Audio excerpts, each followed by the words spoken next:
Golden State Media Concepts Fantasy Football Podcast is your one-stop shop for fantasy football news and advice. Can't decide on who to draft on the first round? Going gaga on how to line up your team. Got you covered. Traditional leagues, dynasty league, PPR league, IDP league, even daily fantasy football league. Join us as we break down all the questions of fantasy football. It's the Golden State Media Concepts Fantasy Football Podcast.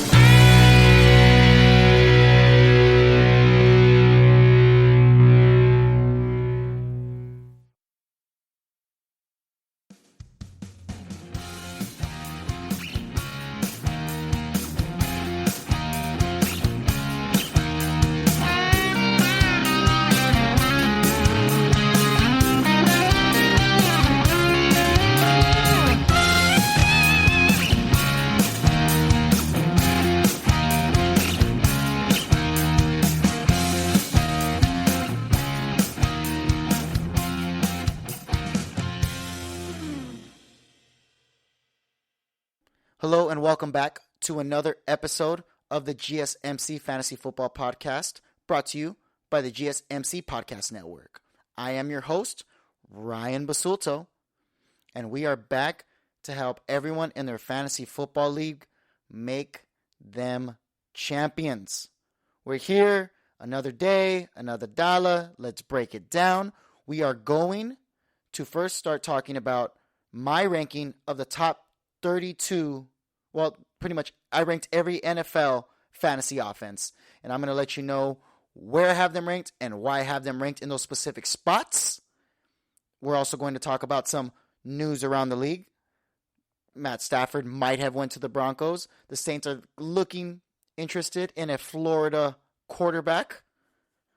And also, to end the show, make sure that you stick around because we are going to break down 5 of my favorites running backs coming out of the draft. You're not going to want to miss it. NFL draft is around the corner. It's at the end of April. And I am excited. As a person who really loves the draft and loves running backs, I really like Najee Harris. I love Travis Etienne. Who am I going to like a little more? Who knows?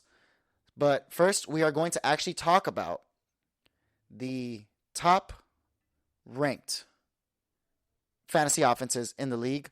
I'm going to go over the bottom first because, that's what we want to talk about. We're going to talk about the bottom part and then get all the way to number 1, who I think is the number 1 fantasy offense going into next year. Let's start off. We're going to start off with number 32, and number 32 is the Detroit Lions. Yes, the team that has never won a Super Bowl does not look too promising going into next year.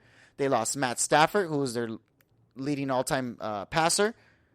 They don't have Kenny Galladay anymore, who's their number 1 weapon. They don't even have Marvin Jones, who is their number 2 weapon. All they have is TJ Hawkinson, DeAndre Swift, not even AP anymore. They have Jamal Williams, who was a good running back when he did play for the Green Bay Packers. Still had over 600 yards and 200 yards receiving. Solid guy. You're going to see him a lot in third down plays, third down packages. Jared Goff especially, one of the quarterbacks who likes to check down the most in the NFL because he gets scared and timid in the pocket, as you can tell. Jared Goff is not a great quarterback to lead your offense.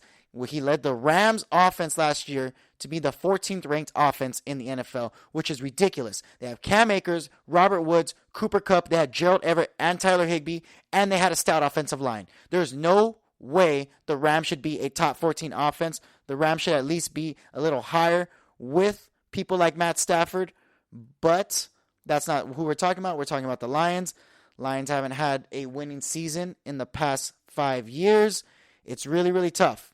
It's tough being a Lions fan just because you know that it's not going to go too well all the time. But, Barry Sanders was at least the best Lions, player of all time. And Barry Sanders is, in my opinion, the best running back of all time. So that's the good stuff we can say about the Lions. The Lions don't do too well. They were 27th in plays last year, so they weren't even getting the ball on their side, let alone if Jared Goff keeps throwing interceptions like he did last year, then it's going to lead to that. They were 30th in rushing yards and 30th in rush attempts, so they don't rush the ball enough because they're coming back from so many leads. They were 32nd in sacks allowed. Their line's terrible. Stinks. 32nd in sacks allowed, and you're telling me a timid Jared Goss back there? Yeah, no. There's a reason they're 32nd. That's a 32nd team I have ranked in fantasy offenses, not offenses, fantasy offenses. Because I'm going by, okay, who can you draft on that whole team? How many weapons do they have? How valuable are those weapons? Is it going to be the Saints? I'll get into them, though. Number 31, the Houston Texans. Terribly ran franchise. They don't have Deshaun Watson this year. They're not going to have Deshaun Watson this year. They were the 16th ranked offense last year. But they were 32nd in plays, showing you that they also do not hold on to the ball. 31st in rushes, 31st in rush attempts, and 30th in rushing touchdowns. They try to solve that by getting Phillip Lindsay, Mark Ingram, and David Johnson. I don't understand that method. All three of them, I wouldn't trust any of them because they're old and they're hurt, injury prone, all three of them. They all got hurt this past year. So why would you want any of them? Thrown to by Tyrod Taylor? No. And then their best receiver is Brandon Cooks. They lost Will Fuller. That franchise is terribly ran. I don't like the Texans at all. They're 31 to me. Number 30, the Philadelphia Eagles. They confused the heck out of me because I thought they were going to be ranked a little higher just because I like the Eagles with Jalen Hurts. But now there's reports that the Eagles want to move up and get a quarterback. So why? What do you need a quarterback for? You have Jalen Hurts and Miles Sanders that could run a college-type offense while also being a running team like Lamar Jackson. You have a little bit of a better arm than Lamar Jackson, so you could throw more, get people more open. But who's he going to throw to? Jalen Reagor? No. Jalen Reagor is their best receiver, and that's it. They don't have Brent Selleck. They have Dallas Goedert, and Jalen Reagor and Miles Sanders. First of all, Miles Sanders is not an every down back. That's why he gets hurt. That's why last year he got hurt twice. He's not an every down back. He's too small to be an every down back. They need to find another bruiser in there. They got Jordan Howard. Jordan Howard has seen his best days. Ever since he was on the Miami Dolphins, he's been a journeyman. He's been bouncing from team to team for the last 4 years. Jordan Howard is not someone you could rely on every down as a bruiser back like a A.J. Dillon, like a Gus Edwards. Even Gus Edwards is a better version. So the Eagles, I just don't like their offense going into next year. I mean, they have what it takes, but I don't care for it. They were 25th in fantasy points last year, offensive fantasy points, 26th in total points. They were 25th in pass completion, so they can't get the ball thrown to. And what weapons did they add to the Eagles? None. I understand. This is pre-draft rankings too. So I'll probably give one after the draft as well. I'm just giving you pre-draft rankings because I'm giving you what I have so far. The Eagles apparently want a weapon. They want Jalen Waddle. They want Devontae Smith. They want someone. They could get them. And that would help maybe bump them up some spots, but doesn't mean I stray away from what I want because I know that they're going to move up, try to get a quarterback, mess up that whole dynamic that they had with Jalen Hurts, make that a whole story of the past, and I don't get what their whole identity is. They have no identity. Eagles are out here trying to figure out what to do to go back to the ship. They've never been to the ship. They never won a ship before, so this is the thing. So they're trying to get when I mean ship, I mean championship, okay? Let's go with the 29th ranked offense, in my opinion, in fantasy football going into next year. The Chicago Bears. They are coming out with those reports that they really trust Andy Dalton, and I don't know why. Andy Dalton did not lead the Cowboys to one of the best offenses. Their best strategy the offense has had on the Dallas Cowboys were the run game. And they were 21st in rushing touchdowns and bottom 15 in rush attempts. So he's not opening up the run game too much. Okay, that's when he was on the Cowboys. Okay, so he's not opening up the run game too much. Okay, well, maybe he's helping out in the red zone. No. They're 29th in red zone touchdown percentage. They're 24th in red zone touchdowns. They were 20th in red zone attempts. So that means he's not even getting to the red zone too often, let alone converting in the red zone. So he's not going to be efficient when it comes to the time. And we know what the Bears kickers do. Bears kickers always miss the kick when it needs the most. So why you say this guy just needs to give you capable play? He was giving below average play for the Dallas Cowboys last year. A lot of those stats I bet you are bumped up too because Dak Prescott played the first 5 games. He only has Allen Robinson, Darnell Mooney, Cole Kmet, and David Montgomery. David Montgomery is not going to have as open of a field with the stiff statue like Andy Dalton. He's a little mobile, yes, but he's old and fragile. He knows he can't get too mobile, right? Matt Nagy is telling him, do not get mobile. Stick to your progressions. Do what you got to do. Make good decisive plays. Andy Dalton used to do that when he was on the Bengals. Can he do that now for the Bears? I don't know. It's hard to tell me that Andy Dalton right now, the guy who's never won a playoff game and just had a year with the Dallas Cowboys right now in a division that's not that good right now, and now he has to play the Packers twice a year and the Vikings twice a year right now, is going to do good. I love Allen Robinson and David Montgomery, but he's just going to make them a little bit worse, and that's going to upset me. That's what's really going to upset me. And the reason why I have them behind this team, at 28, I have the New York Jets. I know the Jets were the worst of all time last year. They were 32nd in points, 32nd in fantasy points, 31st in plays ran, 32nd in yards, 31st. No. Those stats are all great, but now it's a new era. They have Robert Saleh. Yes, I get it. A defensive coach. They've done that before. They did it with Rex Ryan. They did it with Todd Bowles. At least it worked better than what Adam Gase was doing. Adam Gase last year led all these numbers. They were 32nd in a bunch of things. They were 32nd in touchdowns, red zone attempts, red zone percentage, red zone touchdowns. Like, this team was just the worst team in front, like barely in front of the Bengals in total offense. But they added Corey Davis. I said, they had no wide receivers. Now they have Corey Davis, Jamison Crowder, Keelan Cole, and Denzel Mims. Solid receiving core, B- receiving core to B. Then they're going to draft a quarterback for sure with their second pick. They just got rid of Sam Darnold. They got rid of the guy who has one of the most turnovers in the NFL ever since he's joined the league in 2018 with 32. They're going to have Zach Wilson, who's a great thrower, great in the pocket. You only saw what you saw in Pro Day, and that's why I can't rank them higher. But that offense is ready to do something. It's ready to see anything, as much as a ranked 28 fantasy offense could do. That's what that offense is going to do. That means there's going to be one bright star. Maybe it's going to be Jamison. Maybe it'll be Keelan. Maybe it will be their running backs. Who knows? It's Tevin Coleman in the backfield. You don't know what they're going to do next year. They have a whole new identity. I just know I like them better than the Eagles because the Eagles don't know their identity. The Lions have just completely jumped ship with how their team's looking right now. Texans, my goodness, they are just one of the worst Rams organizations. And the Bears, I don't like Andy Dalton. Zach Wilson's better. So everyone else after this, I pretty much like better than that Jets offense. But the Jets offense, fantasy offense, I like better as of now than all those offenses because of the reasons I told you. Let's move on to 27. The Denver Broncos, my favorite football team. They are terrible, so you know I'm being completely honest with you. The best Broncos quarterback to ever get drafted is Tim Tebow. Yes, Tim Tebow has the most playoff wins in a Broncos history out of a person they had drafted. They didn't draft John Elway. They didn't draft Jake Plummer when they won playoff games. They drafted Jake Cutler, never won a playoff game for us. He won it for the Bears. They had Paxton Lynch, Brock Osweiler, Trevor Siemian. Do you need me to keep saying all these guys who are bust? They even got Case Keenum and Mark Rypien. Like, come on. They don't know what to do with the quarterback position. They're saying they try to get Matt Stafford. They're saying they try to get Sam Darnold. They're trying to get this guy. They're trying to get this guy. No, you're stuck with Drew Lock.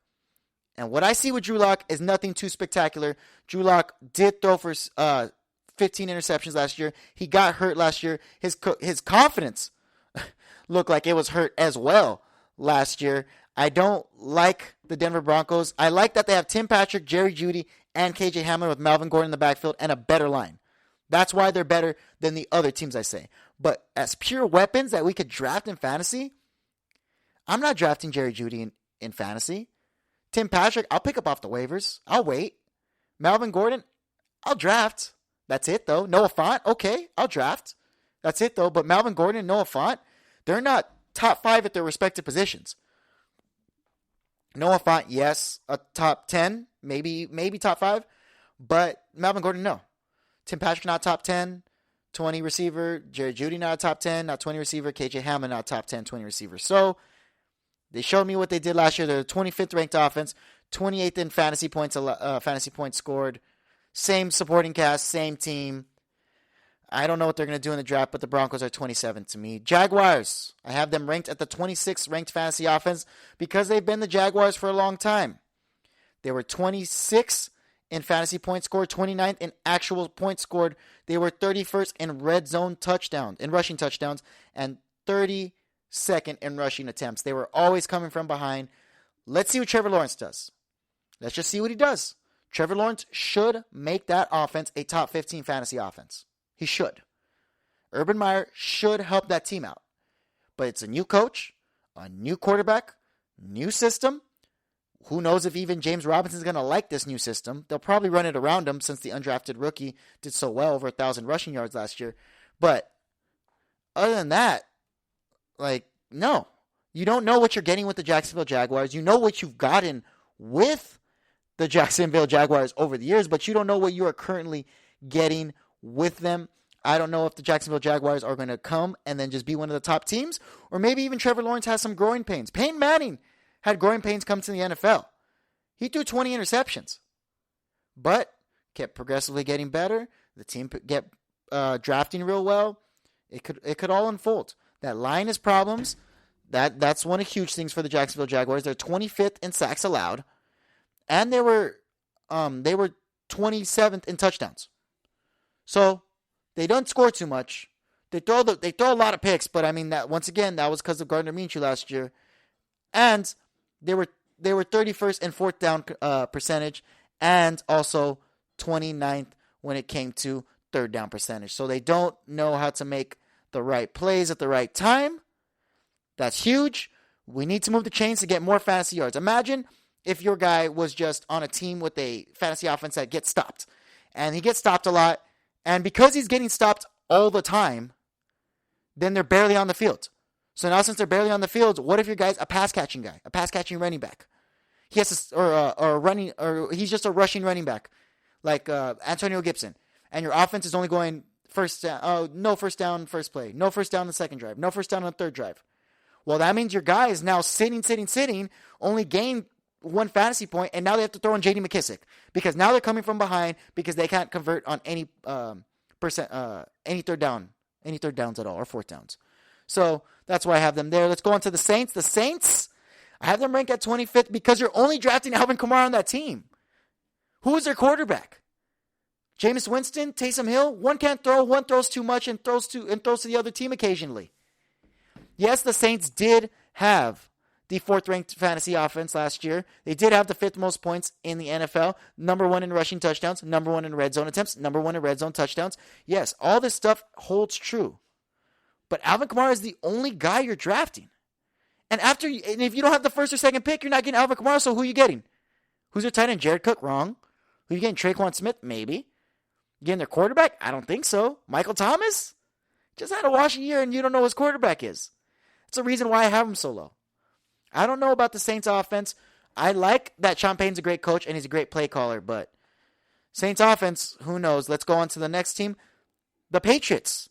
The New England Patriots, I like them better just for the two tight end system. They have Hunter Henry now along with Jonnu Smith. They just signed him to crazy deals that the Patriots never signed teams to. Hunter Henry had 60 catches, 613 yards, and 4 touchdowns last year, leading to 140 fantasy points. But he said, I want a real quarterback. So he goes to Cam Newton, I guess. They have Kendrick Bourne. They have the 2 double tight ends.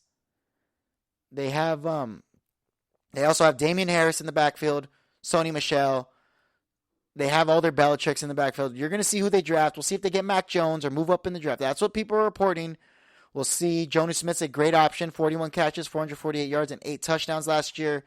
I like the Patriots better than these other teams for the simple fact that Bill Belichick's not going to lay down this year. Last year was kind of like oh wow, that's what it looks like without Tom Brady. Now Tom Brady just won a Super Bowl. Oh no, we're not going to go by that again. So better offense next year. Patriots weren't that good. I mean, if we're talking about passing wise, they were the worst. They were 31st in pass touchdowns, 31st in pass attempts, 31st in pass completions. They're heavier on the run game. That's what they do. They got the weapons they needed. They answered better on defense. They got Matt Judon. I like the Patriots better going into next year. Let's go on to the 23rd ranked fantasy offense according to me, the Cincinnati Bengals. They're going to add a weapon for sure in the draft. So they're going to get Kyle Pitts, Jamar Chase, what have you, number one option. Then they have T. Higgins and Tyler Boyd to be 2 really good receivers. I honestly like those receivers better than I like the Jets trio of receivers. And I like him better than the Saints receivers. I like him better than the Pats receivers, better than the Broncos receivers, better than the Bears, and so forth. Every single team I've named, they have not had a better receiving class core than the Bengals. You could draft all these guys, and you could trust them. They have Joe Mixon in the backfield. That's the only reason they're ranked so low, because I don't know what Joe Mixon's going to do. I don't have a clue, if I have to be completely honest with you. Joe Mixon is an anomaly to me. He gets hurt. He got hurt 2 out of 3 years. Joe Burrow, though, when he did play his games, he did have 2,600 yards, 13 touchdowns, and only 5 picks. Improvement, championship player. He's already won a championship in college. You trust him. Let's move on to the 22nd ranked offense, according to me. The Raiders. Yes, they were the 9th ranked fantasy offense last year. 10th ranked in points. They only allowed 10th. They were 10th ranked in stats, but they just got rid of all their linemen. Trent Brown went to the Patriots. They got rid of pretty much 4 out of their 5 starting linemen because they're old. Yes, I get it. That's their whole thing. Now, who is their quarterback? Still Derek Carr, who was a 14th ranked quarterback last year. I don't know who. They have the numbers 2 ranked tight end, though, in Darren Waller. That's all you're drafting. Him and Josh Jacobs and Kenyon Drake. So you're going to have to trust the running back trio along with a tight end that scored a lot last year. Scored a lot. So, and the receivers are Henry Ruggs, Willie Snead. That makes them just very one-dimensional. And I guarantee you people are going to start keying in on Darren Waller. This is his second year of reigning havoc, his second year of being the second-ranked tight end in fantasy football. You can't do it all the time. The Raiders are the Raiders. John Gruden hasn't added any weapons besides Willie Snead. And Darren Waller is a great option, yes. Great option. But that means you're drafting a tight end in the draft as well, when you could also wait for a Logan Thomas to give you the number 3 ranked fantasy points, and he only had a couple less fantasy points than, what did I say his name was? Darren Waller. Logan Thomas, you could just get the same value you can in the later rounds. I don't get why you would just want to get Darren Waller, because if you're getting Darren Waller, realistically, you're getting Darren Waller in the 2nd round, because that's around the time where Travis Kelce goes to. So you're getting him in the 2nd round when you could get Logan Thomas in the later rounds, and he only scored 50 less fantasy points. I don't know. That's just my opinion. Roll with it. Don't roll with it. But I'm saying the Raiders aren't all jazzed up as they are to be. Josh Jacobs is going to run that team. And they have Kenyon Drake, which helps their whole little 1-2 with Darren Waller. I'm not drafting any of those guys the first 3 rounds. I'm just not. I would get Kenyon Drake 3rd round, and that's the best I'm doing. Because Josh Jacobs, he's going to get vultured. Darren Waller is going to get double teamed because he's the only receiver on that team. And Derek Carr, I don't know, 14th ranked fantasy quarterback. If you're not ranked a top 10 quarterback, you're not the best fantasy quarterback. So, moving on to the next one, 21. I actually have the Giants ranked 21. Yes, the Giants, who were 31st in fantasy points, 31st in points, 31st in passing touchdowns. The Giants, who were also 31st in touchdowns, red zone attempts, red zone touchdowns, and red zone touchdown percentage. They were also 31st in sacks allowed. So they didn't save anybody. They didn't save Daniel Jones. But Daniel Jones has so many weapons. This receiving core is now the best receiving core I've named. I said the best one was the Bengals with Tyler Boyd, T. Higgins, and a weapon that they might add, either Kyle Pitts or Jamar Chase. But the Giants do have Kenny Galladay, Darius Slay, and Sterling Shepard, Evan Ingram, and Saquon. So come on. What are you going to do with it? You had all these weapons besides Kenny Galladay last year. What are you going to do with it, Daniel Jones? What are you going to do, Danny Dimes? Because I drafted you in the 10th round last year, and you failed me.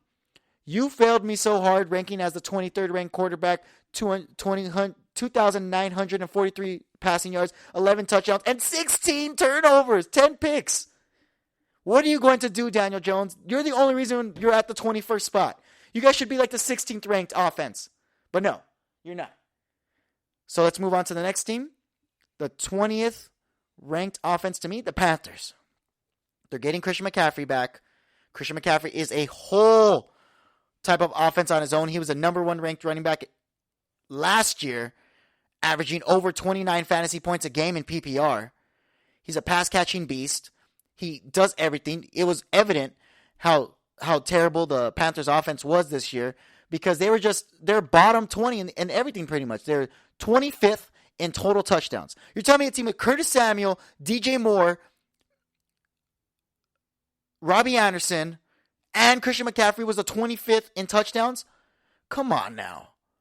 You're 28th in red zone touchdown percentage, so you're just getting a bunch of field goals with Joey Sly? That's why you lost 8 games by 8 points or fewer? No. Now, but what the good thing is, they got Sam Darnold. Also could not be a good thing. Sam Darnold does have the most turnovers in the NFL as a quarterback since he came in at 2018, so we don't know. Once again, you have all the weapons. There's Robbie. There's DJ.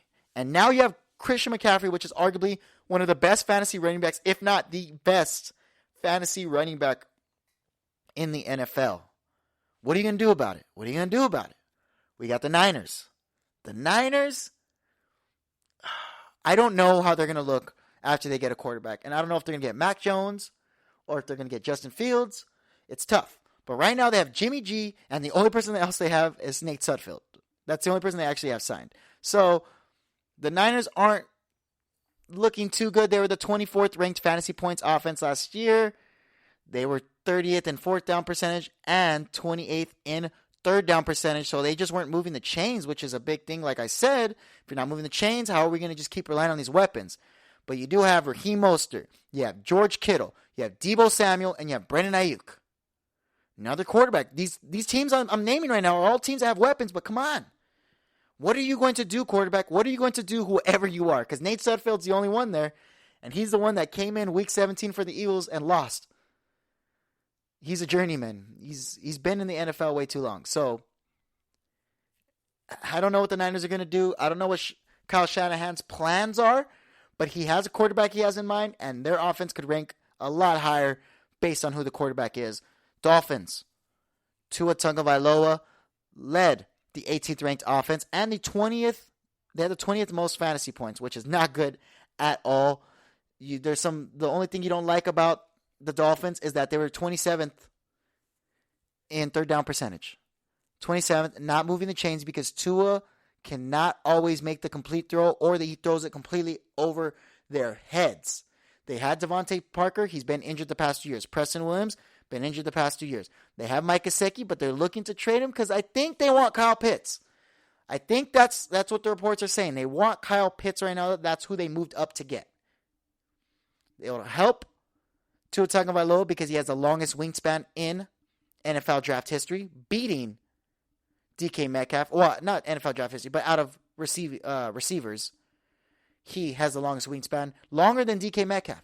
So that just shows you how much of a beast he is.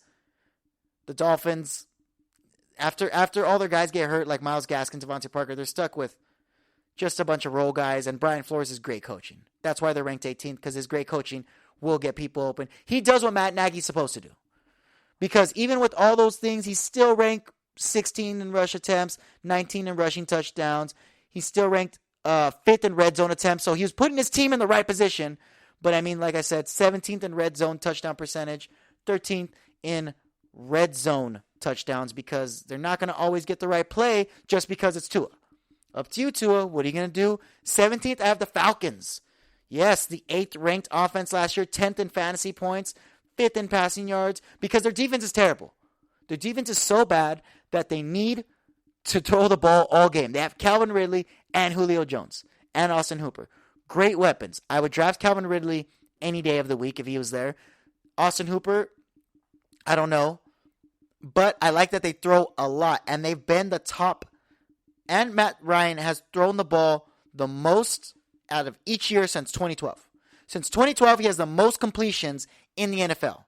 So that means he's going to stay throwing, but I have him low because who knows? Apparently, the Falcons are in the top 10, so they might also want a quarterback, depending, I think, on who falls to them. If Justin Fields falls, Trey Lance falls, if any of these quarterbacks fall, they're going to get them. And then we'll see how the offense looks then. Because then that's a whole completely different thing. And Dan Quinn just left as a coach. So we don't even know. They don't even have a head coach right now. So we're going to see what the Atlanta Falcons could do. 16, I have the football team. Yes, I love the football team and I brag about them all the time. But they only have 3 weapons I would draft. Antonio Gibson, Logan Thomas, Terry McLaurin. if I have to be honest with you, they were 30th in yards last year because their defense puts them in great positions, and that's what helps them a lot. They were 25th in pass yards last year because they don't throw deep. They get receptions. You want them in a PPR type of league. They're 28th in passing touchdowns. Dwayne Haskins was a big part of that, but I'm telling you, Antonio Gibson is going to get most of this stuff. Because they were 13th in rushing touchdowns, so Antonio Gibson was getting the love. That's a bright spot. Not a bright spot. They're 29th in sacks allowed, and that's why I can't rank them higher. Logan Thomas is going to be top 5 in fantasy. Terry McLaurin's going to be top 10 in fantasy receivers, and Antonio Gibson's going to be top 10 as running backs. That's a lot of value you could get because those guys are not going to get picked in the first round. They're probably going to get picked in 2nd, 3rd, 4th, 5th, 6th round from that area. So you could get them at good value. I like those teams.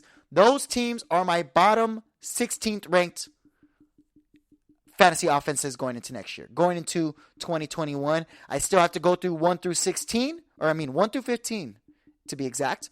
1 through 15. I have to go through the 15 top ranked fantasy offenses going into next year when we come right back from this commercial break. Are you looking for the very best NFL and college football podcast? Then check out the GSMC Football Podcast. Get the latest football news both on and off the field. From the NFL Draft to trades to the rumor mill to the NFL Combines. They got you covered. That's GSMCpodcast.com/football-podcast. Get updates on college rivalries, game day insights, and much, much more. It's football talk the way you want it. This show eats, sleeps, and breathes football. Don't forget to like them on Facebook and follow them on Twitter. Visit GSMCpodcast.com for more info.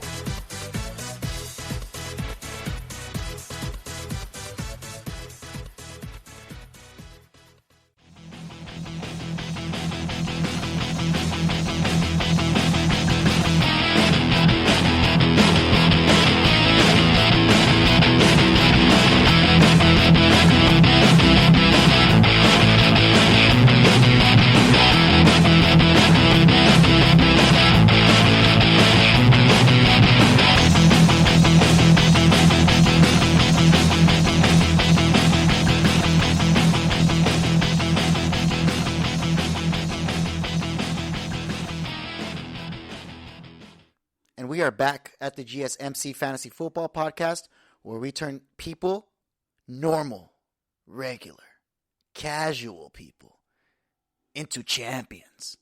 That should be commercial or like a wrestling promo. Sorry, I've been watching too much WWE. I don't know if you guys like WrestleMania. WrestleMania was this past weekend.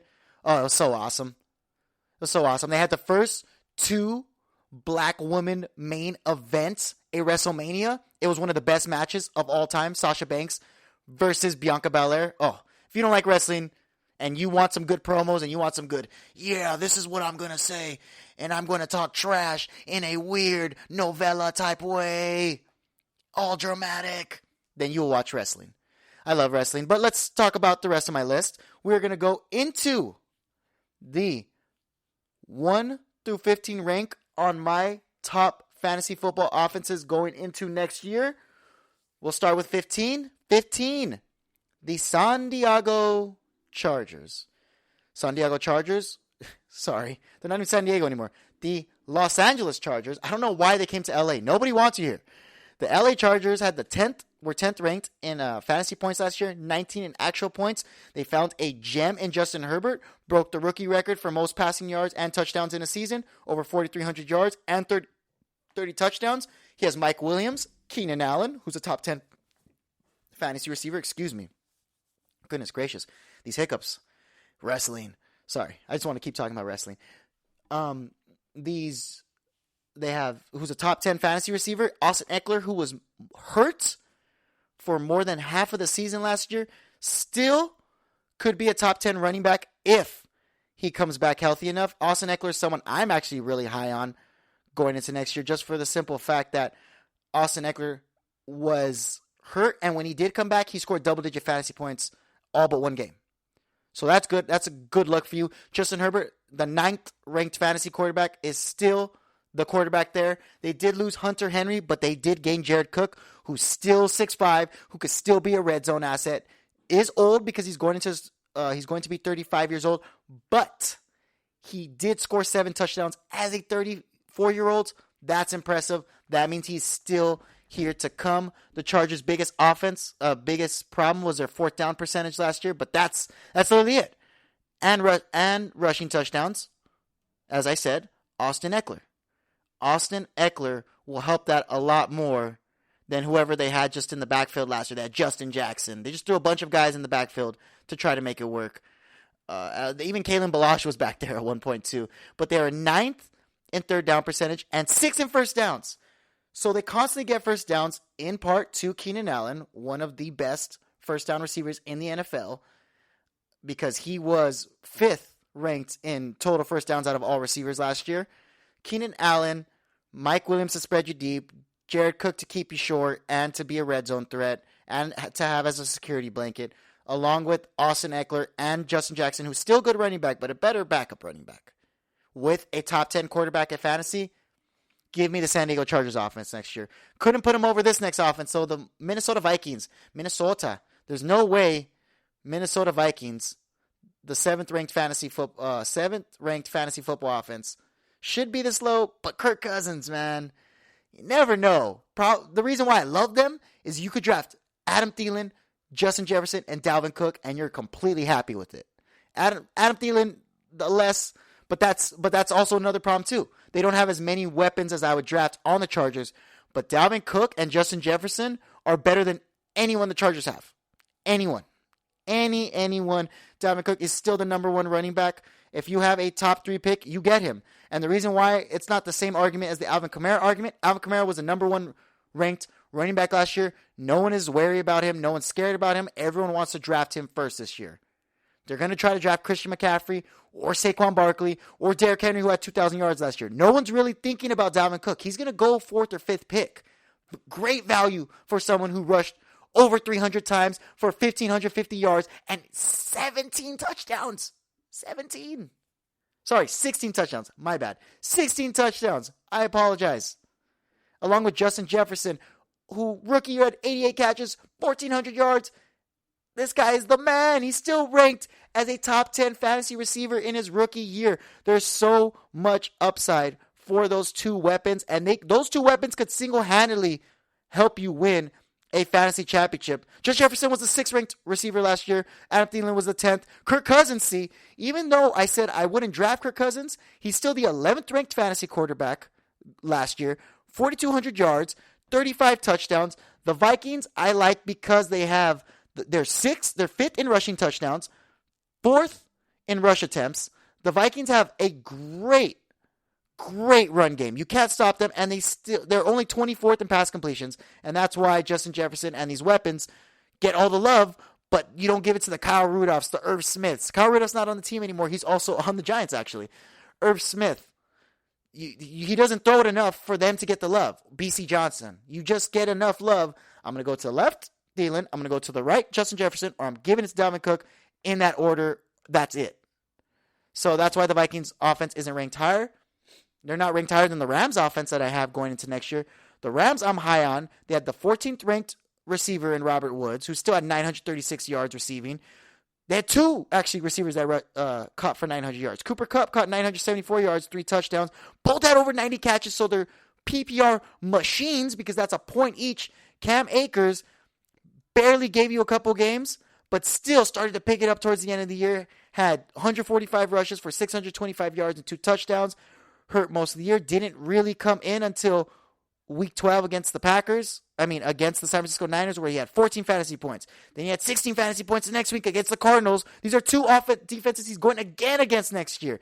And he played against the Patriots, which, shall we not forget, he broke the Rams rookie rushing record for most rushing yards in a game, which is held by Eric Dickerson, who's one of the best running backs of all time, easily.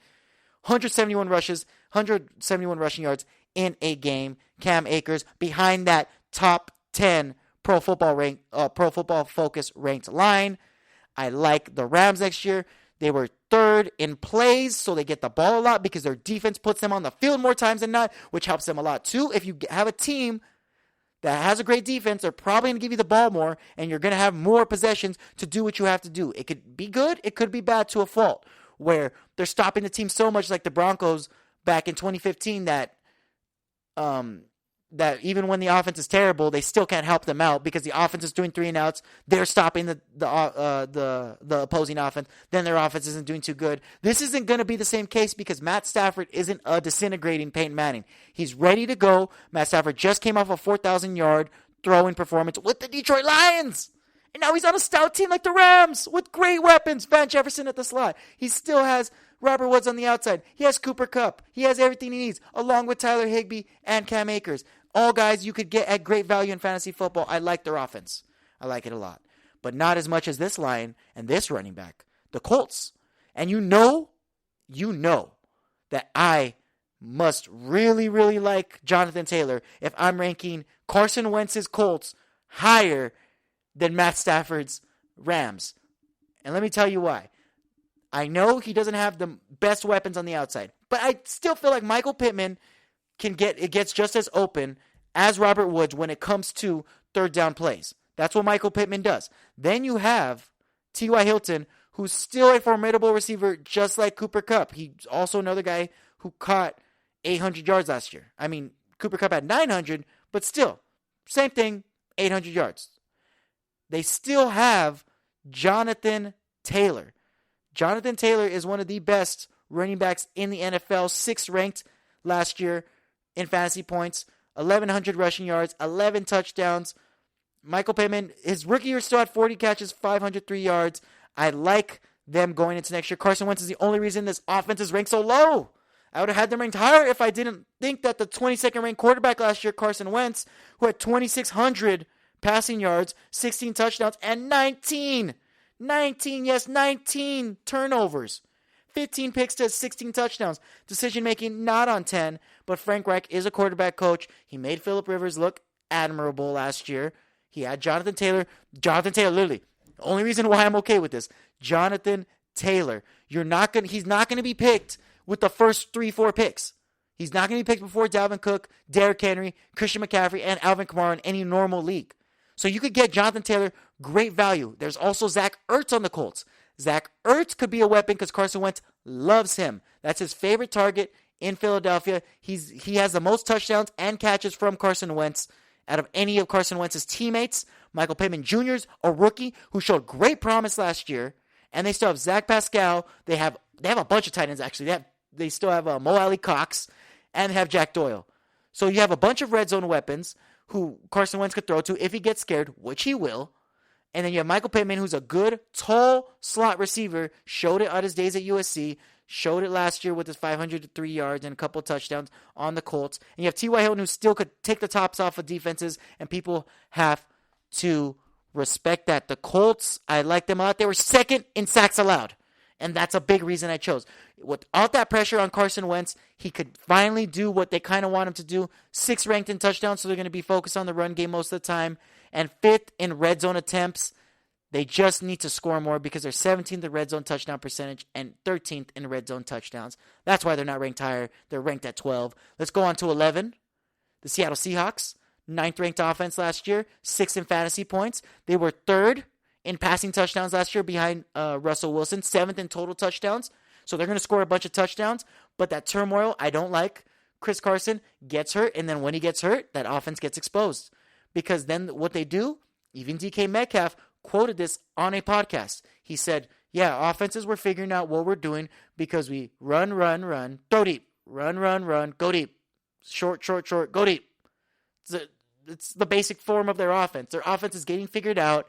Russell Wilson is the only reason why that offense is actually doing really, really well because he's one of the best improvisers, one of the most elite guys in the NFL, still a top 8 fantasy quarterback going into next year. Has DK Metcalf, Tyler Lockett, just added Gerald Everett, so he now has a good tight end going into next year, a good agile, athletic tight end. He's never had that before.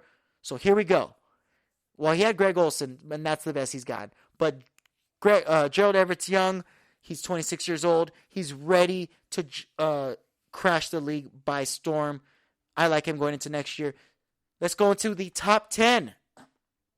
Yes, top 10 ranked fantasy offenses. According to me, the Ryan, Steelers are at 10 looking in. They're on the outside looking in. Have you ever heard that song, Little Anthony and the Imperials? No? Song was made in like 60s? No, I'm too old? Whatever.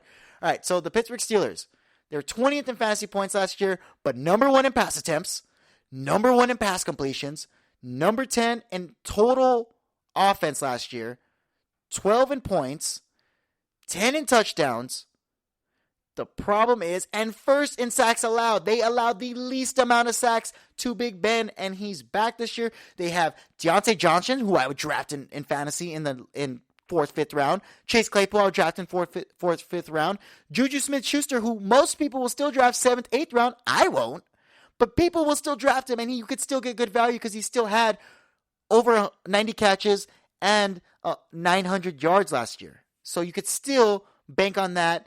They're going to get a new running back. James Conner's not coming back, and that is why they're going to be better because they were 32nd in rush yards last year, 28th in rush attempts, and 27th in rushing touchdowns. They can't get the run game going, but can they get that pass game going? They throw the ball a lot, and any fantasy offense that throws a lot is a fantasy offense of mine. If you're the number 1 pass attempt and pass completion, that means you complete the most balls. That means you're throwing the little short dunk routes. That's what you're doing, because high percentage passes aren't deep passes, aren't all the time, I'm throwing a go route. You get the best ones on, hey, you did a little 2-yard out, 3-yard out. These are great PPR machines that I just told you about. You have all those weapons. The rush game is terrible. The only reason why I put the Steelers in the top 10, and you're saying, why? All you're telling me is Chase Claypool. I'm not getting Big Ben. I'm not getting Juju. All you're telling me is Chase Claypool and Deontay Johnson. Yes. But the Pittsburgh Steelers have been a top 10 offense the past 8 years because of Mike Tomlin. He gets people open. They had Antonio Brown, who was a number 1 ranked receiver, and Le'Veon Bell, who was a number 1 ranked running back in fantasy football 2 years in a row. They know how to do it with what they got. They just have to go from scratch. They're like, all right, James Conner's not who we thought he was. Maybe we'll do it with Anthony McFarland, make him an 1,000-yard rusher, and we'll see where we go from there. We have the pass game. We have the offense to flood it. It's a fantasy-friendly offense. That's why I like them. But they're top 10, though. They're just 10. I'm not ranking them higher. Number 9, I like the Ravens. The Ravens, they're 7th in points last year, number 1 in rush yards, number 1 in rush attempts, number 3 in rushing touchdowns, 5 in red zone attempts, 9th in red zone touchdowns. You know who they have? They have Lamar Jackson, who had not a bad year, but by Lamar Jackson standards, who's a MVP, he had a bad year. He was a 10th ranked fantasy quarterback, rushed for over 1,000 yards, only threw for 2,700 yards and 26 touchdowns, 14 turnovers though. You saw his offense digress, but they were still the number 1 rushing offense, right now ranked the 7th total offense. But they were 13th in sacks allowed. They're letting Lamar Jackson get hit. You can't let him get hit more than he has to. You really can't. 28th in turnovers? 28th in turnovers? That's terrible. That's terrible. Not even the Jaguars gave more turnovers. Not the Jets didn't give more turnovers. The Bengals didn't give more turnovers. The Washington football team, the Patriots, just all these terrible teams I'm giving you, they all didn't give more turnovers than the Ravens. Turnovers are negative points. We can't have that. That's not championship ball. And who am I going to get at receiver, huh? Marquise Brown? No. All I'm getting on this team is Lamar Jackson, and that's drafting a quarterback. And J.K. Dobbins. J.K. Dobbins is a great value, but you know that the running game is going to be on point. That's why you have to respect this offense. This fantasy offense, you know Lamar Jackson's going to make this fantasy offense better. You know Mark Andrews is going to be a top 10 fantasy tight end. So, that is why I have them ranked in my top 10 tight end. I still like that offense better than I do the football team because they move the chains more. Their third down percentage is 4th down, so they know how to get plays open. That Jim Harbaugh's a better coach than Ron Rivera, in my opinion, too. I like them better than the Dolphins because I'm more confident in Lamar Jackson actually making a play than Tua Tagovailoa. So, yeah, I like them better than the Rams, even the Colts. I like them better than the Colts. I like the rush game was number 1, so how can you argue with it? The Colts have too many running back by committee. Seahawks like them better because the Seahawks still have turmoil. Pittsburgh Steelers have no run game. They're just all throws. I like the Ravens better because at least Lamar Jackson can throw. He could run, has the best run game in the league, and he could throw a little bit. So let's go to number 8th ranked offense according to me. Fantasy offense, exactly. Cleveland Browns. I love the Cleveland Browns this year. Yes, I know they were 28th in pass attempts, 29th in pass completions. But isn't that so good? Isn't that why they're good? Because they were 2nd in rush yards, 4th in rush attempts, and 5th in rushing touchdowns. And let's not forget that the Browns rarely made any turnovers. They're 5th in interceptions in the league. So Baker Mayfield went from being top 10 in interceptions to bottom half in the league. Bottom like 1/5 in the league, if I could do my math real quick. Baker Mayfield is doing it a lot better. They took it out of his hands.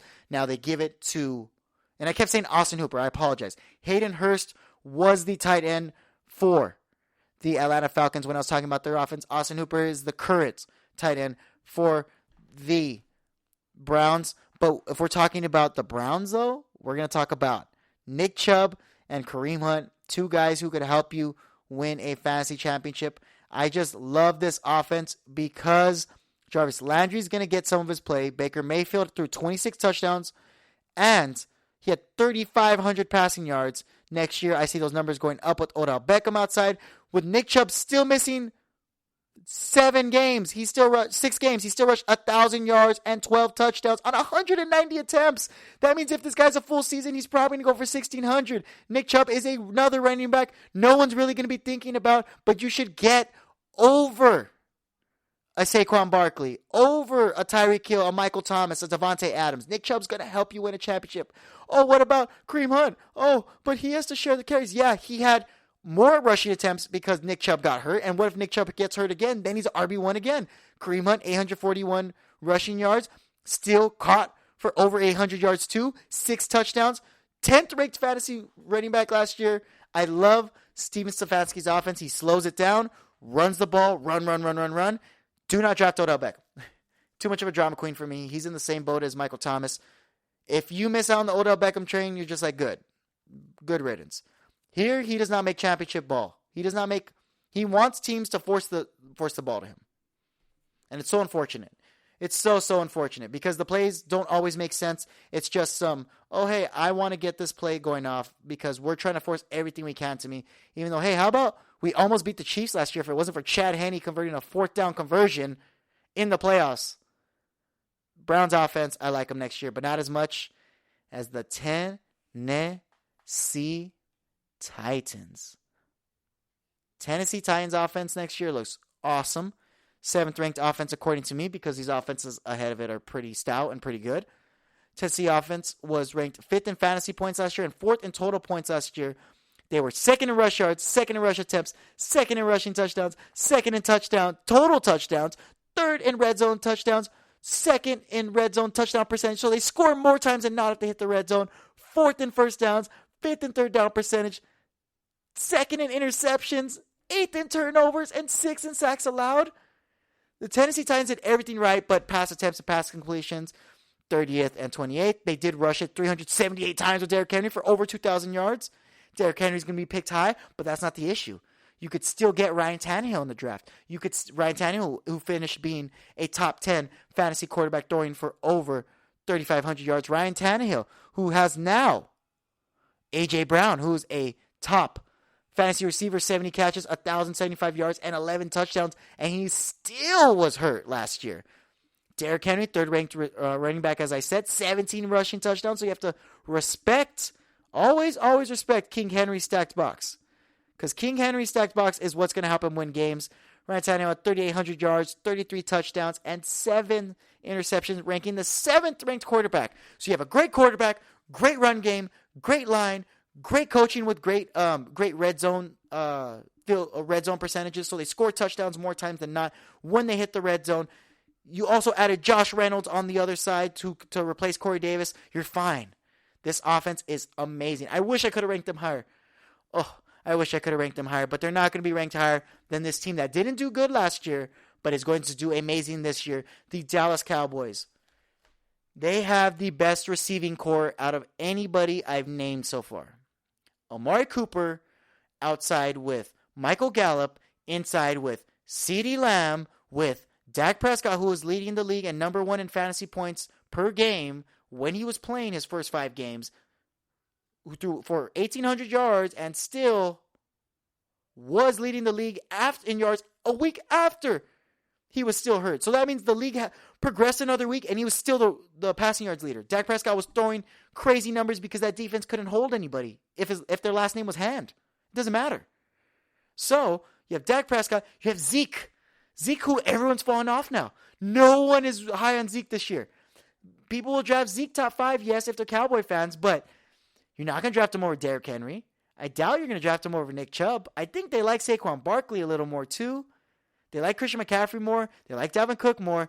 Zeke's going to be at a great value this year. Dallas Cowboys offense didn't put up the numbers last year because they obviously were the 23rd ranked offense last year, and they allowed the 25th most sacks last year due to that line crumbling throughout the year. But Dallas Cowboys love them as a top 6 fantasy offense. Woo! Just naming all these teams. Wonder what you guys think. Let me know at the GSMC Fantasy Football Podcast on Twitter, on YouTube, on Facebook. Let us know. I want to know if you agree or disagree with me. I like these offenses, and I'm going to keep breaking them down. I like the Cowboys going into next year. I know a lot of it is potential, and right now we're not supposed to say, oh, what's the potential? And it's supposed to be what is given to us now and what we see through numbers. But I just have a hunch feeling the Cowboys are going to come back going strong because they were a top-ranked offense last year when Dak Prescott was there. And they signed him to a fat deal. Great offense. Let's go into the top 5. Arizona Cardinals. I have them ranked at 5. They were the 6th ranked offense last year. They were pretty spread out. They're 15th ranked in pass attempts, 12th in pass completions, 13th in passing touchdowns, 7th in rushing yards, 4th in rushing touchdowns, 12th in touchdowns, 10th in red zone touchdown percentage, 9th in red zone touchdowns, and 11th in sacks allowed, so not bad. But they're 26th in turnovers, and that just tells me that this Arizona Cardinals team is young, and they got older. Now they have A.J. Green. They have DeAndre Hopkins. They have Larry Fitzgerald, who's one of the best receivers of all time. They still brought back Dan Arnold. They have Chase Edmonds in the backfield, and it looks like they're might bring in James Conner. James Conner's not a great running back, but they can make it work. It doesn't matter because Kyler Murray was averaging the most rushing yards per attempt in the NFL, so he was the ultimate quarterback. So anything else is just added. Kyler Murray's going to use his legs unlike anyone else. I trust it. I like that offense. DeAndre Hopkins is a top 5 receiver to pick. A.J. Green, who knows what he could do next year? Who knows? They still have Christian Kirk. Christian Kirk, a fly guy who still had over 700 receiving yards last year. He's a great option, too, to spread the field open. Chase Edmonds, when Kenyon Drake was gone, he got double-digit fantasy points 4 times. Chase Edmonds, we like him as a great backup who fills in, but we need another running back in that offense. Chase Edmonds is not an every down back. Kyler Murray and that offense is only going to get better this year as they've added the weapons. And they got rid of Kenyon Drake, so they got rid of any noise. Kenyon Drake wanted to be the number 1 running back there. They wanted to run running back by committee. It is what it is. They are in a tough division, which I will say is not – the Seahawks aren't the best defense, but the Rams are and the Niners are. But they do good against the Niners. And against the Rams, they don't do too well. So that's why I don't like them fully as a top offense. But Kyler Murray being one of the top quarterbacks last year, and not even one of the top quarterbacks. He was 3. He was the 3rd-ranked quarterback still threw for 3,900 yards and 26 touchdowns. He still has some time to grow. This is his 2nd year in the NFL, going into his 3rd. Kyler Murray has now had the growing pains. He has all the weapons. It's time to go. Let it loose. Cards number 5 offense to me. Let's move on to number 4. With leading the number 4 ranked offense, the number 2 quarterback last year in fantasy and MVP, Aaron Rodgers. 4,200 passing yards last year, 48 touchdowns. They were the 2nd ranked offense last year, 1st in points, 2nd in fantasy points.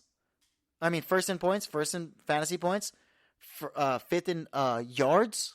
So they get a lot of yards, 1st in touchdowns. They're also 1st in passing touchdowns and 1st in just total touchdowns. 2nd in sacks allowed. Don't allow many sacks. A great line with one of the best quarterbacks of all time. We already know. Devontae Adams, number one receiver, 18 touchdowns. We know. Robert Tonyan, 4th-ranked tight end last year. Going to have a higher ceiling this year because he ended the year out of his last 5 games. They were all double digits. I know. They have A.J. Dillon and Aaron Jones, who's a top 5 running back. I know. Top 10 running back. I know. So we know what they could do. We know what the Packers could do. Having them ranked at 4th is really just the question. Why do you have them ranked at 4th? Here's why. Number 3 is the Bucs. And the Bucs have their number, and the Bucs brought everyone back. And they figured out their identity. We're going to run, and use the smarts and wits of Tom Brady. When the Bucs and the Packers played in a regular season game, who won? Bucs. Completely destroyed them. Took them out of the water. Because Tom Brady plays serious when he has to. He's not going to be playing against the best teams. He's going against the Saints, who lost a quarterback. He's going against the Falcons, still don't have that much of identity because Matt Ryan's on his way out, and they're kind of looking but he's not on his way out. He's still a great quarterback, so you don't know that. The Panthers don't know who they have Sam Darnold. We'll see how that goes. So with all these question marks in their division, Tom Brady's confidence is up the roof. Oh yeah, I'm doing Tom Brady. Oh, I'm impersonating him. Oh yeah, I'm gonna win. I'm gonna win again. No, for sure. Yeah. I'm going to win. Oh, you tell me I have Ronald Jones, Chris Godwin, Mike Evans, Scotty Miller, maybe Antonio Brown, O.J. Howard, Rob Gronkowski, Cameron Brate. And not all those guys are the best fantasy options. Like I said, I'd rather draft Mike Evans over Chris Godwin. Tom Brady could still draft later. He was still a top 10 fantasy quarterback. Yes, a top 10 fantasy quarterback. Then you could still get Leonard Fournette. Tom Brady threw 40 touchdowns. 40 touchdowns at the age of 40, 4,600 yards, 12 interceptions. It's just the cockiness and stature and moxie and the it factor that Tom Brady has is what puts him higher to me. Because even last year, he was the 3rd ranked in points overall and 2nd in fantasy points. 2nd in passing touchdowns, 4th in touchdowns, 4th in red zone attempts, and 4th in red zone touchdowns. That means this guy's scoring when he hits the red zone because he's been there before, because he has so many weapons, and you're like, oh, I have to double Gronk. No, I have to double Mike Evans. No, I have to double Chris Godwin. Who are you going to double, baby? You're not going to double anyone. That's 7 rings right there. That's the only reason I could argue over the Packers. And we know who the top 2 are for me. Number 2 is the Bills. They just added Emmanuel Sanders. They have Cole Beasley. They have Gabriel Davis. They have Stephon Diggs. I talk about this every show. Number 2 ranked receiver last year, over 1,400 yards and still over 10 touchdowns. They have Josh Allen, who was the number 1 ranked quarterback last year. Why then the 4,500 yards, 37 touchdowns throwing, 10 interceptions only. They were 2nd in points total, 2nd in yards, 3rd in passing yards, 3rd in passing touchdowns, 1st in red zone attempts, so they get in the red zone the most out of everybody. 1st in first downs, 1st in 3rd down percentage, 1st in 4th down percentage, 9th in sacks allowed, so they don't give up too many sacks. So this just shows you that they get in the right spot all the time. Now they got more weapons. What does that mean? Probably going to score more. They didn't win last year, so they have a chip on their shoulder. They got bounced in the AFC Championship round. Chip on their shoulder. That's another thing that's an intangible you can't grade in the NFL. The chip. And they get to play the Patriots twice, the Dolphins twice, and the Jets twice. Dolphins twice I am a little intimidated about, but Jets and Patriots I'm not. The Bills are a better team by far than both of those teams. And let's bring it down to the number 1. The only team they're not better than in. And it makes sense why I put the Packers at 4 now, right? I put the Bucs in front of them, who just have their number and have all the weapons to beat them. And it's not a head-to-head matchup, but I'm just saying, like, beat them just when it comes to, like, who you're going to draft. You could still get all the weapons on the Bucs. The Bills added more weapons, added more firepower to a number 1 ranked quarterback last year. And number 1 is obviously the Chiefs. Bills have no rush game. They can't run the ball to save their life. They're 20th in rush yards, 17th in rush attempts, and 15th in rush touchdowns. Patrick Mahomes and the Chiefs, number 1 offense. They're number 1 in yards. What does that mean? That means everyone on the team gets yards.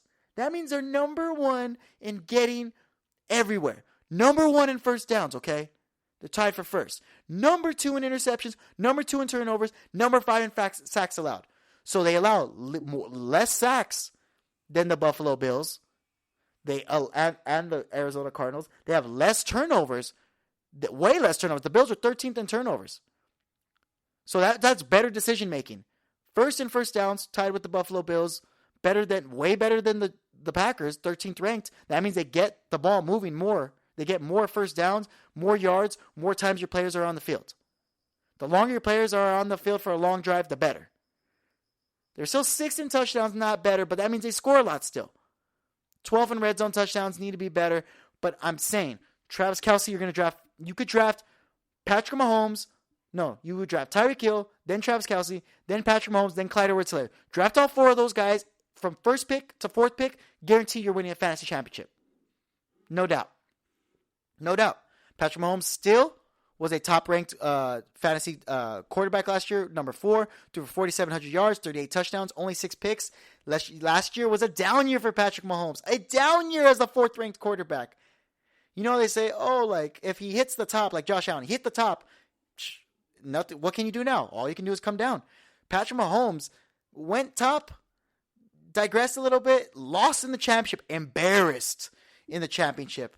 And this guy constantly wants to get better. He's not in the limelight all the time. He's not the type of guy to be partying all the time, where you see him, he's getting drunk on 4th Avenue with these celebrities. And as he's getting drunk, no, he flips someone off. No, Patrick Mahomes has great morals. He's going to stay at home. He's going to stay at the gym, grinding his way out. He's going to lead the number 1 fantasy offense going into next year. And I promise you, if you draft all 4 of those weapons I said, you will have a fantasy championship next year. When we come back, we're going to talk about some news around the league, and stick around at the end of the show as I talk about the 5 running backs I look forward to coming out of the draft. I might have a little more, actually, because I have some honorable mentions. We'll talk about all that and more after this commercial break. Tired of searching the vast jungle of podcasts? Now listen close and hear this out. There's a podcast network that covers just about everything that you've been searching. Hey! The Golden State Media Concepts Podcast Network is here. Nothing less than a podcast bliss with endless hours of podcast coverage. From news, sports, music, fashion, cooking, entertainment, fantasy, football, and so much more. So stop lurking around and go straight out to the Golden State Media Concepts Podcast Network. Guaranteed to fill that podcast itch. Whatever it may be. Visit us at www.gsmcpodcast.com. Follow us on Facebook and Twitter, and download us on iTunes, SoundCloud, and Google Play.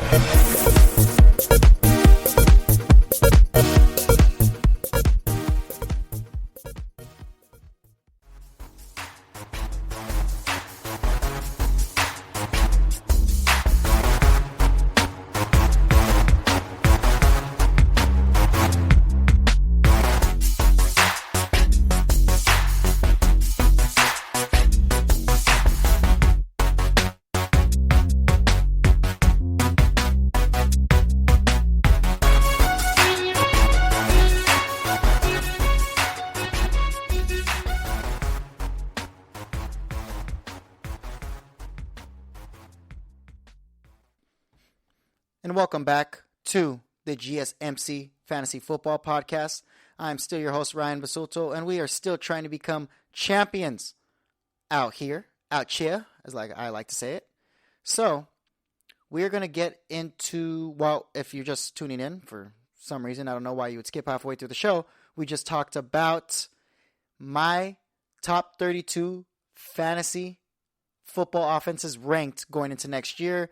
I think the Chiefs are going to have the best offense going into next year just because they make the least amount of bad decisions.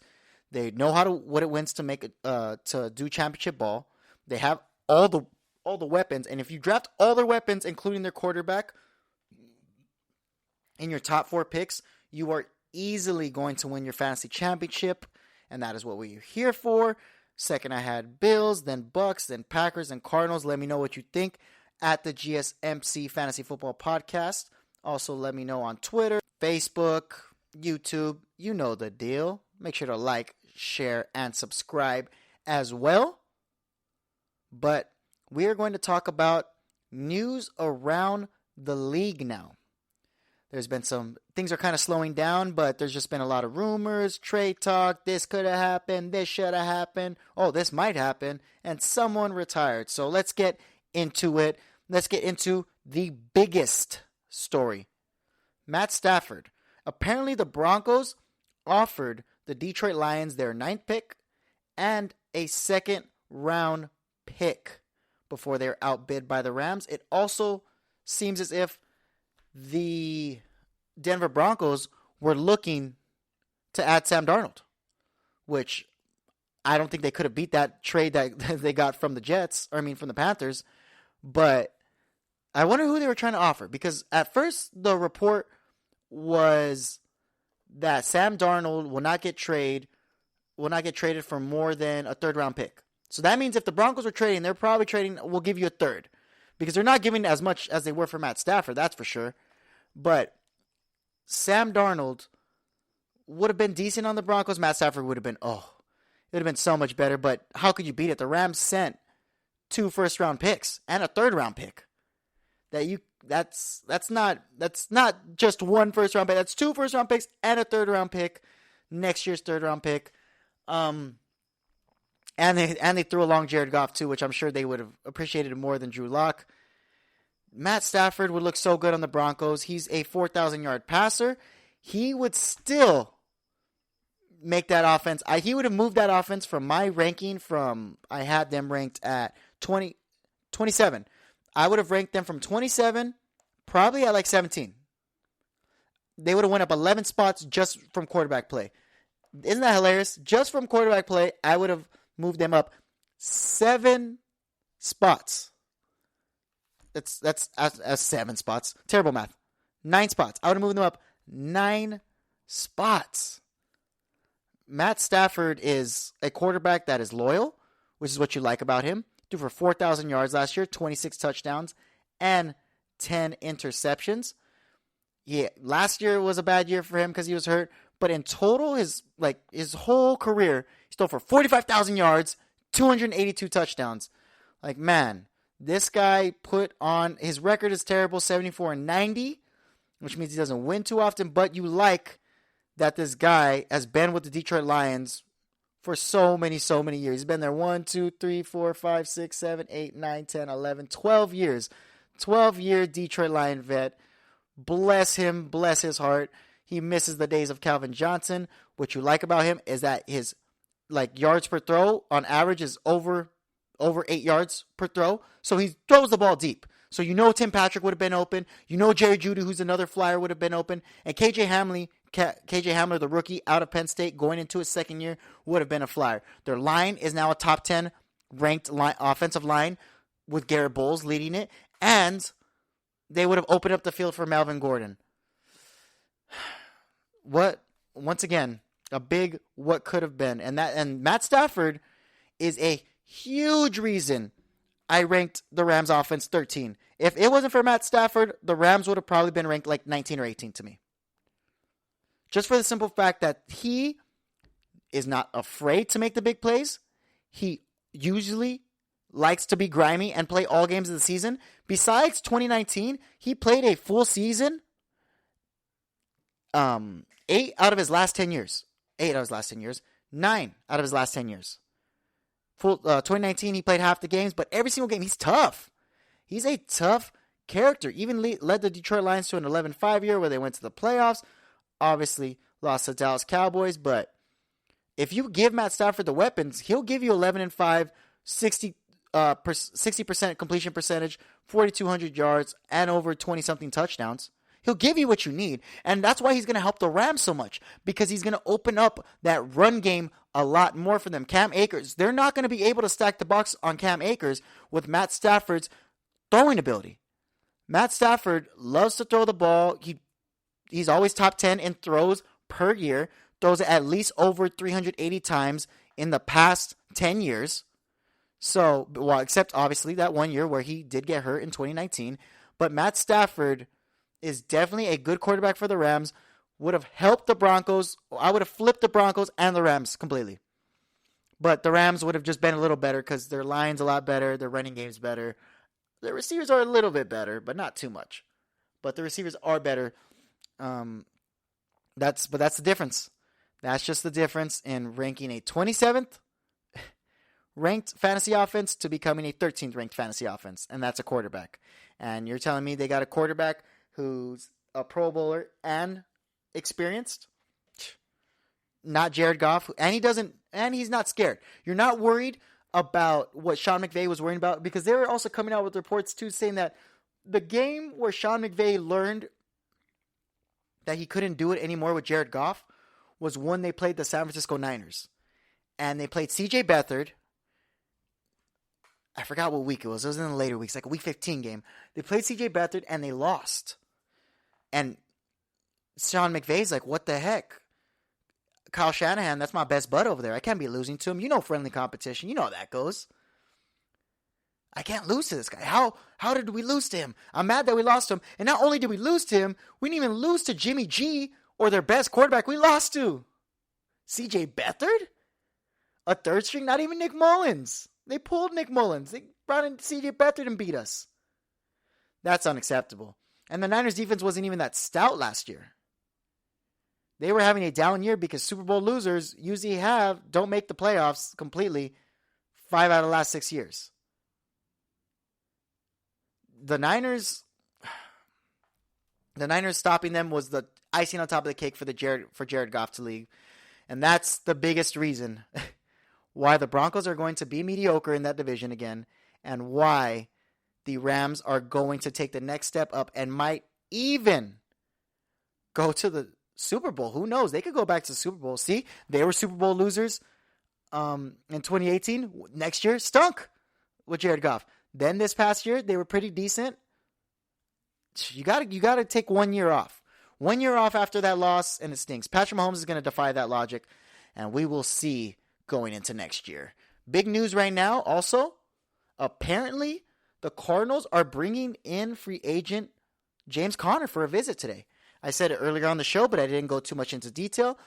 The Cardinals are looking for another running back. They realize what I realize. They cannot rely on Chase Edmonds to be the leading rusher going into next year. They need a running back by committee. Last year, they were blessed to be having Chase Edmonds and Kenyon Drake, and Kenyon Drake rushed for over 900 yards. Chase Edmonds rushed for 448 yards, also caught for 400 yards, and they had a total of 5 touchdowns.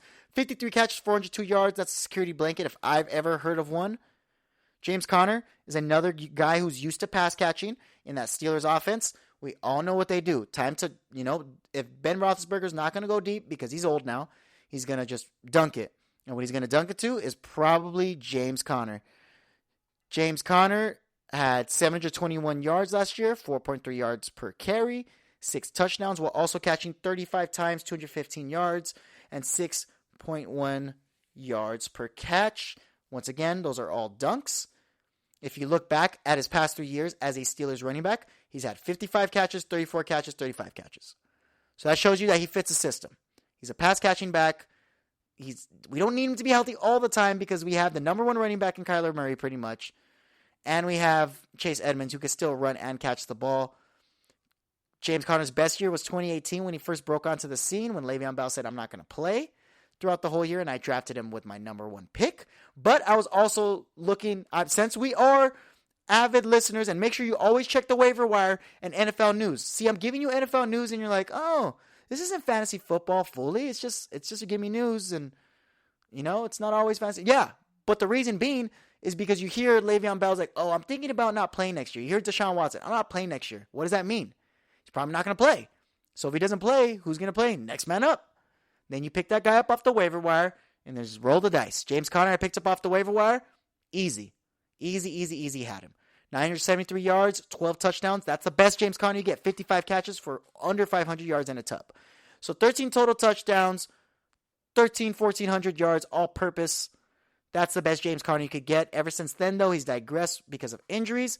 From that 215 carries, he got brought down to 116 carries because of injuries and concussions, 464 yards and 4 touchdowns.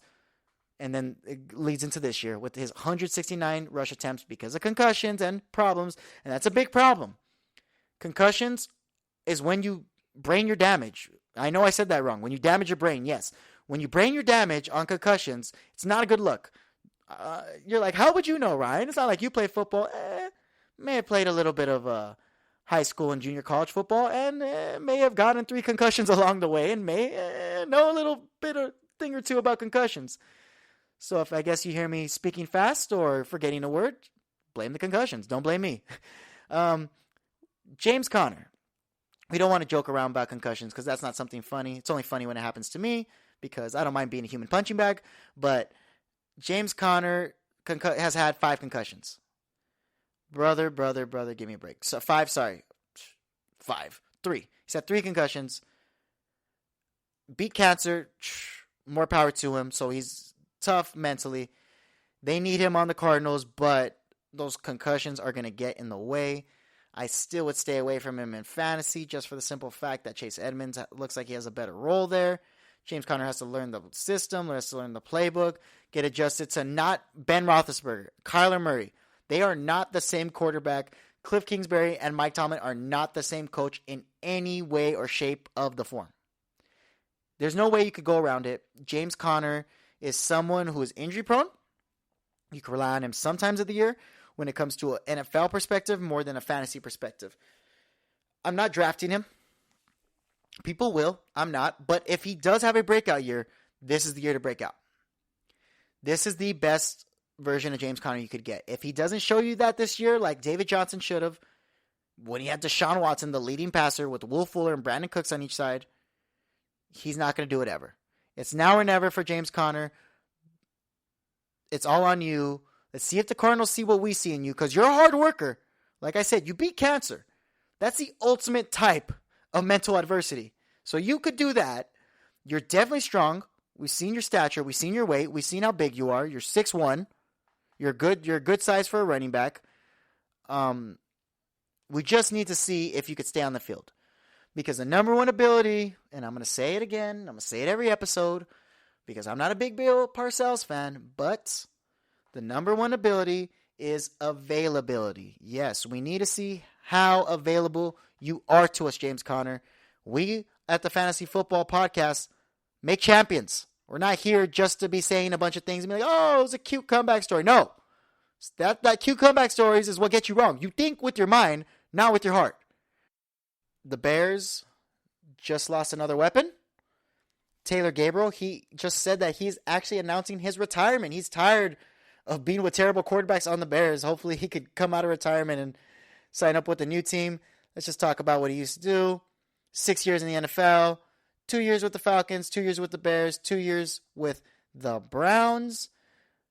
The guy had a decent season. His best years were probably when he was on the Bears and he was Mr. Trubisky's guy. But he had over 2,800 yards receiving throughout his career, 228 catches. He had 14 touchdowns. It's another less weapon for the Bears. Salutes Taylor Gabriel. That's just something else that's happening around the league. The Bengals announced they have just released Giovanni Bernard after 8 seasons with them. Talk about no loyalty. Nah, I'm kidding. Any running back that is 8 seasons with the team is pretty good, just for the simple fact that running backs on average last 3-4 years. So it's an accomplishment for Giovanni Bernard.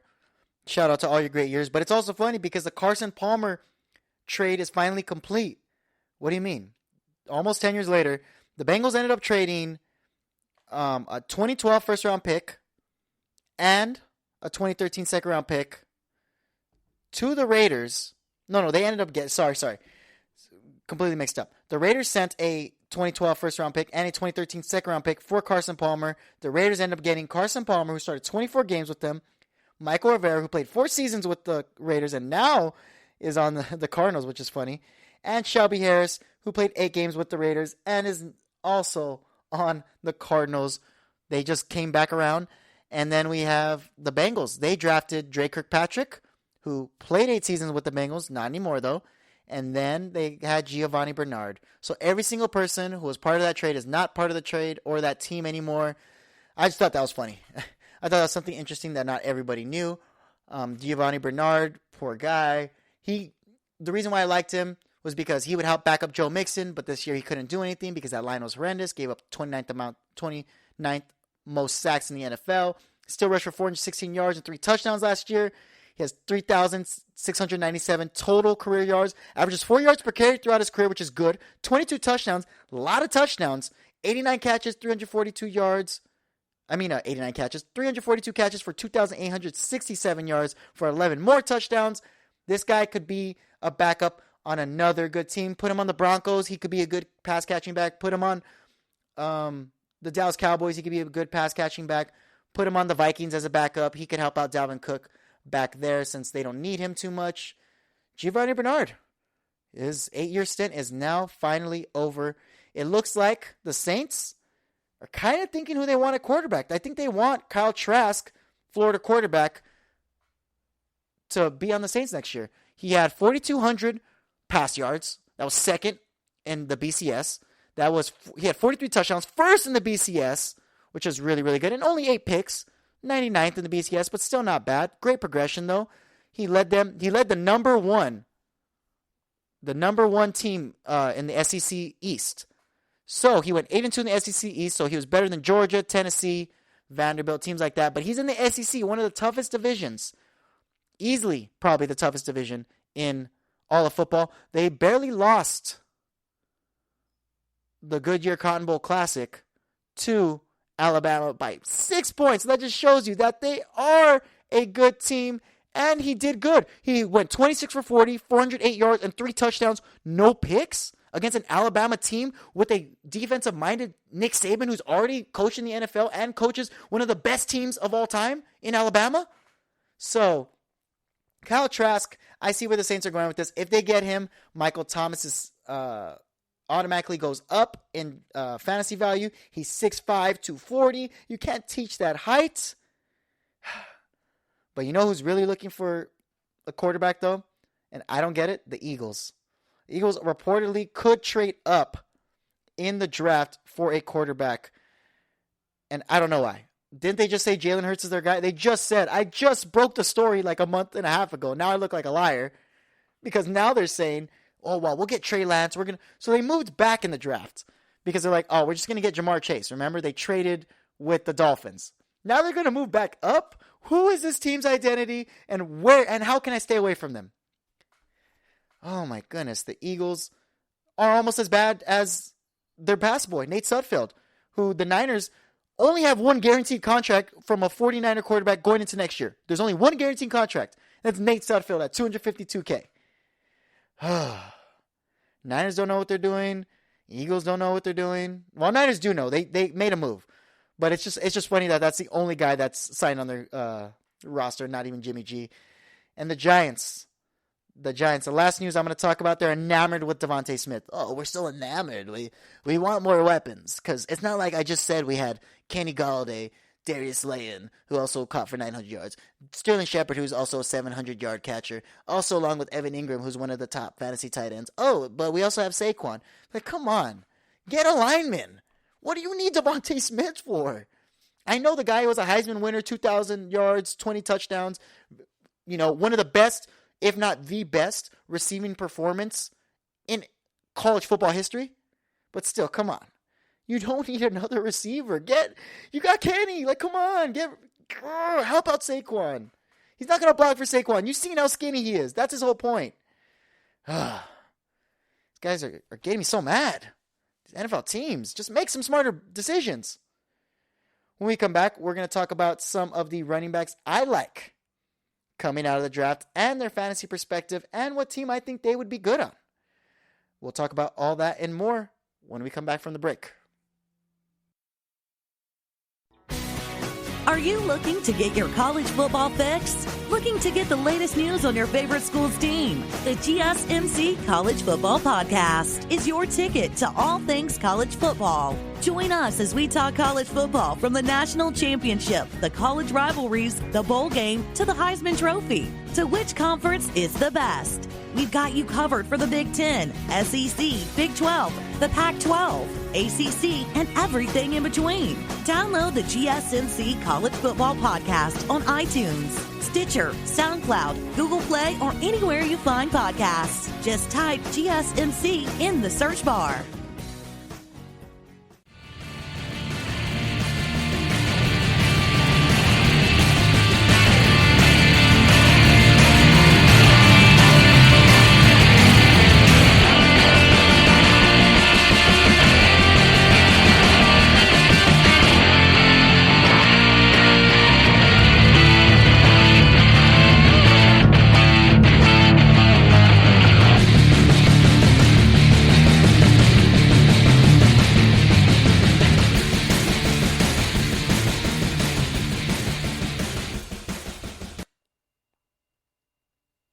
Hello, and welcome back to the GSMC Fantasy Football Podcast. We are here to close it out with my last segment. We just talked about news that happened around the NFL. Some breaking news, actually. Julian Edelman just retired from the New England Patriots. His contract was terminated. And Giovanni Bernard, the guy I said who was released by the Cincinnati Bengals after 8 seasons, signed with the Bucs. So me putting the Bucs as the number 3 fantasy offense going into next year doesn't look so crazy anymore. I'm telling you. I put them over the Packers. I put them over the Ravens, the Cowboys, the Cardinals. I put them over for good reason. They have all the weapons, and they know exactly who they are and their identity. So that was free agency talk. We also ranked all 32 of the fantasy football offenses in the beginning of the show. But now, I am going to talk to you about my top 10 favorite running backs coming out of this upcoming draft. The draft is going to happen at the end of the month in April 29th to be exact. I'm really, really excited. I got some good running backs I was talking about. Last time we talked about the best quarterbacks. Trevor Lawrence, obviously number 1. I love Justin Fields. Zach Wilson has a great arm. Trey Lance, Mac Jones. All these guys have enough intangibles, and they have what it takes to carry it on to the next level. I feel the same about these 10 quarterbacks these 10 running backs I'm going to give right now. Let's start off with my 10th running back that I like coming from the draft. Oklahoma State, Chuba Hubbard. Yes, Chuba Hubbard not only has a funny name, but he has a lot of speed. He ran for close to 2,100 yards as a sophomore, and he's got a track speed of a 4.36. He runs his 40 in a 4.36. He knows how to take deep plays. There isn't going to be enough power for him, though, because he's not that big of a guy. He's only 6 foot, like I said, 208. Derrick Henry, 225. That's when you see as a power bruiser. A.J. Dillon, 230, a power bruiser. So this guy's more of he's kind of like a Ray Rice build, but he has more of Nick Chubb's speed with it. He would be a good running back that would fit as like a RB2. He'd be good like on the Cardinals. If the Cardinals don't get James Conner, Chuba Hubbard in like the later rounds would be a great pick for them. Oklahoma State does play in a good division, so he does get some good competition in. The former Cowboy was one of the leading rushers when he was his sophomore year. He was actually 4th in the BCS. Chuba Hubbard, I like him a lot. I think that if he were to go in like the 3rd or 4th round to the Cardinals, or he could even go to the Vikings if the Vikings want to have a backup running back for Dalvin Cook. We know Dalvin Cook is injury prone. He's gotten injured. He's gotten injured 2 out of the last 3 years. He's been out for more than 4 games 2 out of the last 3 years to be exact. Dalvin Cook, that'd be a good backup. You need an extra running back if you're giving it to your running back in the Vikings 318 times. You just need an extra running back. So that's a good late round, kind of like next level workhorse in Chuba Hubbard. Let's go on to the 9th ranked running back. He's smaller, but it's because he's able to get out of trap. He's the kind of, I guess the only thing you could kind of describe him to or compare him to is a Darren Sproles, because he is 5'7", 195. But he literally had a 2-game run, so this shows you that he could go on to the next level because he's dominating at the collegiate level, because he played at Buffalo. Jared Patterson, who I'm talking about, he had a 2-game run where he rushed for 710 yards and 12 touchdowns in a 2-game span. He's a tiny guy, but he does know how to block, so you like to keep him on the field. The only problem is when he hits the NFL level, you know that people that are coming at him 6'4", 6'5", 6'6", these D linemen in particular, or even these linebackers that are 6 foot, 230, 240, even if he's trying to block as hard as he can, who knows if the lack of his size is going to be an issue. So, but the best thing about him is that when you give him the ball, I know that he's in the MAC conference. The Buffalo's not in one of the strongest conference. He has had spurts of showing, a lot of promise. And he could be a Darren Sproles type of guy. As I said, he could be someone that you give the ball and he hits traffic and the holes very, very well in the collegiate level. And he has great vision. That's what that leads to. When he played Rutgers in his freshman year, he rushed for 104 yards and 2 scores. So he has the capability of having big games. And when he went against Penn State as a sophomore, he had 71 rushing yards and 38 receiving yards, having a total all-purpose of over 100 yards. He has a lot of fight in him, and that's what a lot of people like in him in the draft. I think that Jared Patterson could be good for a San Diego Chargers type of team.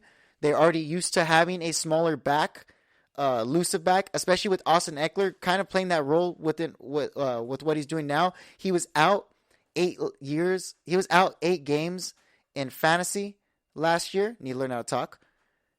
And so it shows that he is also not an every down back. You need to give him like a trio of running backs there in Los Angeles, just because Justin Herbert has the capability to make all the plays in the world. He just needs a good running game. This would be a good change of pace back for a running back like Austin Eckler, because why would you want to rely on Kalen Ballage? You could get him in like the 5th round. So that's what I like about him. This guy's a better all-around back. Kylan Hill, the Mississippi State running back, is 5'11", 214. So he's the perfect build that you want as a running back. He only played 3 games under the Mike Leach offense this year. You could tell Mike Leach, he's a quarterback coach. He had 23 catches, 237 yards, and a touchdown this past year, but only 58 rushing yards. But the year before that is when you really saw more of Kylan Hill at Mississippi State. He had 242 rushes, which is perfect because if he has over 200-something plus rushes, that means he's a pounder, he's a bruiser, he's the type of guy you could rely on as almost an every down back. For 1,350 yards, he averaged 5.6 yards per carry. That is amazing. That's exactly the type of rush average you should have, just for the simple fact that you need 3 yards per carry or 4 yards per carry specifically to get a first down on every play. Anything above 5 is just simply amazing. He still showed that he has hands, 18 catches for 180 yards and a touchdown. He had 11 touchdowns on his 2019 year. He has a lot of potential. That's what the best thing about him. He has the size. He has the potential. He's shown you what he could do with a full workload, because even the year before that, when he was splitting carries, he still had 117 rushes for 734 yards, 4 touchdowns, averaging 6 yards per carry. He makes the most out of his opportunities. You could get him in around the 4th round. I could see a team like, who should get him? The Tennessee Titans. Because they don't need another running back in particular, but they could get him in the later rounds and kind of a sleeper and have him grow under Derrick Henry and learn the offense so they can make him a 370 rush running back. That's exactly what Derrick Henry does now. 378 rushes, over 2,000 rushing yards. He's a man, baby.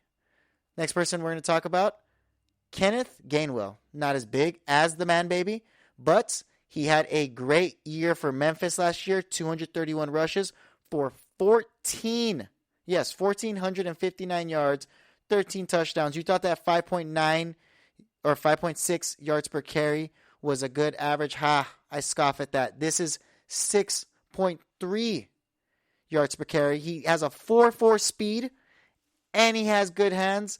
Only problem is he's quick and athletic, but he's not that elusive. He doesn't make people miss too much at the next level. A lot of his carries are within 6 to the 15-yard range. It always seems as if as soon as he gets to the secondary linebackers, it's hard for him to beat them on a one-on-one. So, we could see how good it is when he gets to the next level. He didn't play last year, but you already saw what you saw in him 2 years ago, and that's why he's kind of a little lower on my list. But he's still a third-round pick. Kenneth Gainwell had a great year when he had the full starting role. He still had 51 catches for 610 yards and 3 touchdowns. So along with his 13 touchdowns, he had 3 catching touchdowns. He shows you that he's an all-around back. The Bengals could get someone like this. The Bengals have Joe Mixon, yes, but Joe Mixon only played 4 games last year. They just got rid of Giovanni Bernard. No one's going to get him in the first couple rounds. With their first pick, we already know that they are going to get their hands on the Jamar Chase, Kyle Pitts, or Penny Sewell. But they need to get more weapons around Joe Burrow. I know they have one of the best receiving cores, but they will have the best receiving core if they add Jamar Chase. So they need to add some more to that running game. No one is threatened by the running game at all for the Cincinnati Bengals. They'd be a good team that could get him. Next running back on my list, number 6, Michael Carter from North Carolina. What makes him cool is that he's an all-around back. He returns kicks, he catches, and he's part of the running back rotation behind Javonte Williams. He's really good, but the problem is he's a little scheme-specific, but that's not really the problem because he's more like a David Johnson. He has big play capability where he could just easily take a play to the house. His yards per carry were over 6 yards. So you know what Michael Carter could bring to the table. I think that if a team like who would be good for him? Michael Carter, he would be good on a team like the New England Patriots. Because you need him to be not an every down back, but you need him to be like kind of a fill-in. He needs to be part of a running back committee. That's what he did when he was in North Carolina. When he was in North Carolina, he had Javonte Williams, who I'm going to mention on the list later, who's an absolute monster. But even with that, Michael Carter still rushed for 2,000-yard seasons. Last year, he had 1,003 yards and 3 touchdowns. This year, he stepped it up and had 1,245 yards. And I read that 6 wrong because I'm blind. It's actually 8 yards per carry. That's why he has the best capability out of most of these running backs, or all the running backs I'm pretty much saying on this list, to take it the distance like David Johnson used to do in his prime days on the Cardinals. Kind of like an LT, but I mean, I don't know how much you want to give him in the LT giveaway. He even had 25 catches for 267 yards. He averaged 10 yards per catch.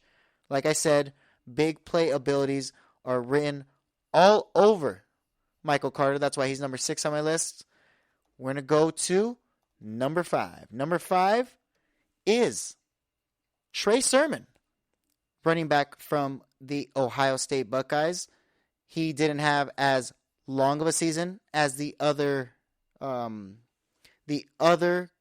colleges that played because they had to petition and, sign up for college football a little later than everyone. But the 6-foot running back, 215, had 116 rushes for 870 yards, 4 touchdowns, averaged 7.5 yards per carry. He's the perfect size of he has bulk, he's quick, and he's fast. So he pretty much got everything that you need in an absolute running back. And it was pretty apparent when he played against Michigan State and when he ripped through Michigan State before destroying Northwestern for 331 yards in the Big Ten title game. Yes, 331 yards. He's a franchise guy. The problem is, though, for the first 3 years of his collegiate career, he did not have one 100-yard game. So he barely started to come alive more this year, but that's only because they gave him the ball over 20 times. They don't give him the ball more than over 20 times. They only gave it to him over 20 carries 2 times last year. So, I mean, he barely gets enough production, but all the potential is there. And I think he could catch, run, and block too. So that's absolutely everything you need once again in a running back. Trey Sermon also has what it takes to play big-time ball because he played at the Ohio State University, and that's a big-time program. He's going to be a third-round pick. He would be a good person to fit on the Buffalo Bills Because the Buffalo Bills need a strong, nasty running back, and Zach Moss and Devin Singletary are simply not it. Not it at all. Like I said, 3rd-round pick, Buffalo Bills could just get him in the 2nd round. What are they worried about? They've built that. What they did with their franchise is perfect. They got Josh Allen, got their franchise quarterback, then they built the line around Josh Allen through the draft. Great. Now what do you do next? You give him the weapons. Oh, yeah. He has Stephon Diggs, Emmanuel Sanders, Gabriel Davis, and Cole Beasley, who almost caught 1,000 yards last year. And then on top of that, they don't have a running game. So them not having that running game is going to expose them at some point or another, and it already did expose them against the Chiefs when the Chiefs were kind of having a quarterback spy and not really focusing on the run game as much. I think that they need to do that because Josh Allen is running it too much, and they need to take the ball out of Josh Allen's hands. He can't be running it every single play. He rushed it over 60 times last year. That's too many times for your star quarterback to be rushing.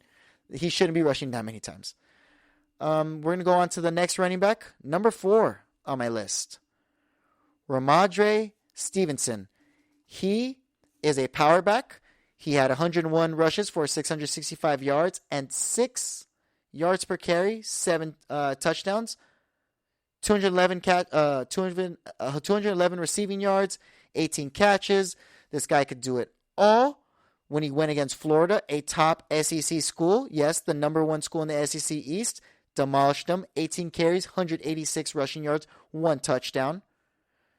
This guy's an absolute monster. He went against a rival in a rivalry game, which doesn't get more big time than that. Oklahoma State, they routed them 41-13, and guess what? It's because Ramondre Stevenson had 141 rushing yards and 30 receiving yards. 170 all-purpose yards. This running back has a lot of potential. He doesn't have any quick, or lateral quickness type of speed, but he is a pretty good receiver. He had over 11 yards per catch last season. He's big play. He's kind of built like a Nick Chubb, like maybe a Derrick Henry, more like it, just like a little smaller though. Like I said, he's not 6 foot something. He's 6 foot only, but he's 235 pounds. Oh, like a Mike Tolbert, if you remember him from the San Diego Chargers and the Carolina Panthers. He's just a bruiser who's just going to take it right up the middle. He's someone perfect like the Atlanta Falcons could need him because their red zone percentage last year was awful. They're bottom 15 in the NFL. They need someone to at least bruise it in, take it in, because you're not going to be threatened knowing that Calvin Ridley's going to get the ball all the time, or Julio Jones. You know that they're going to get the ball all the time. You got to do something with that run game. The Atlanta Falcons could get him in the 4th round. Or even the Jaguars. The Jaguars could get him. The Jaguars would be a good one too, just because James Robinson would be the 20-20 guy, and this guy could be the red zone running back. We're moving into the top 3. I have, of course, these are the top 3 running backs. These are easy. Javonte Williams, North Carolina. He has more power, and he could run faster than Michael Carter. It's hilarious that they both came out of they're both on the same team, and they both rushed for over 1,000 yards. Javonte Williams is a bruiser and a speedster, so you got the best of both worlds with him. He's 5'10", 210 pounds. He's great around the goal line. He had 19 touchdowns last year, so he knows how to score. Not even 19 total touchdowns. 19 rushing touchdowns with 3 catching touchdowns. He still rushed for 1,140 yards, averaging 7.3 yards per carry. Him and Michael Carter were doing their thing. And more notably, he had his 23 rushes. On 23 rushes, he had 236 yards and 3 touchdowns against the Miami University, who was ranked 10 in the nation at the time.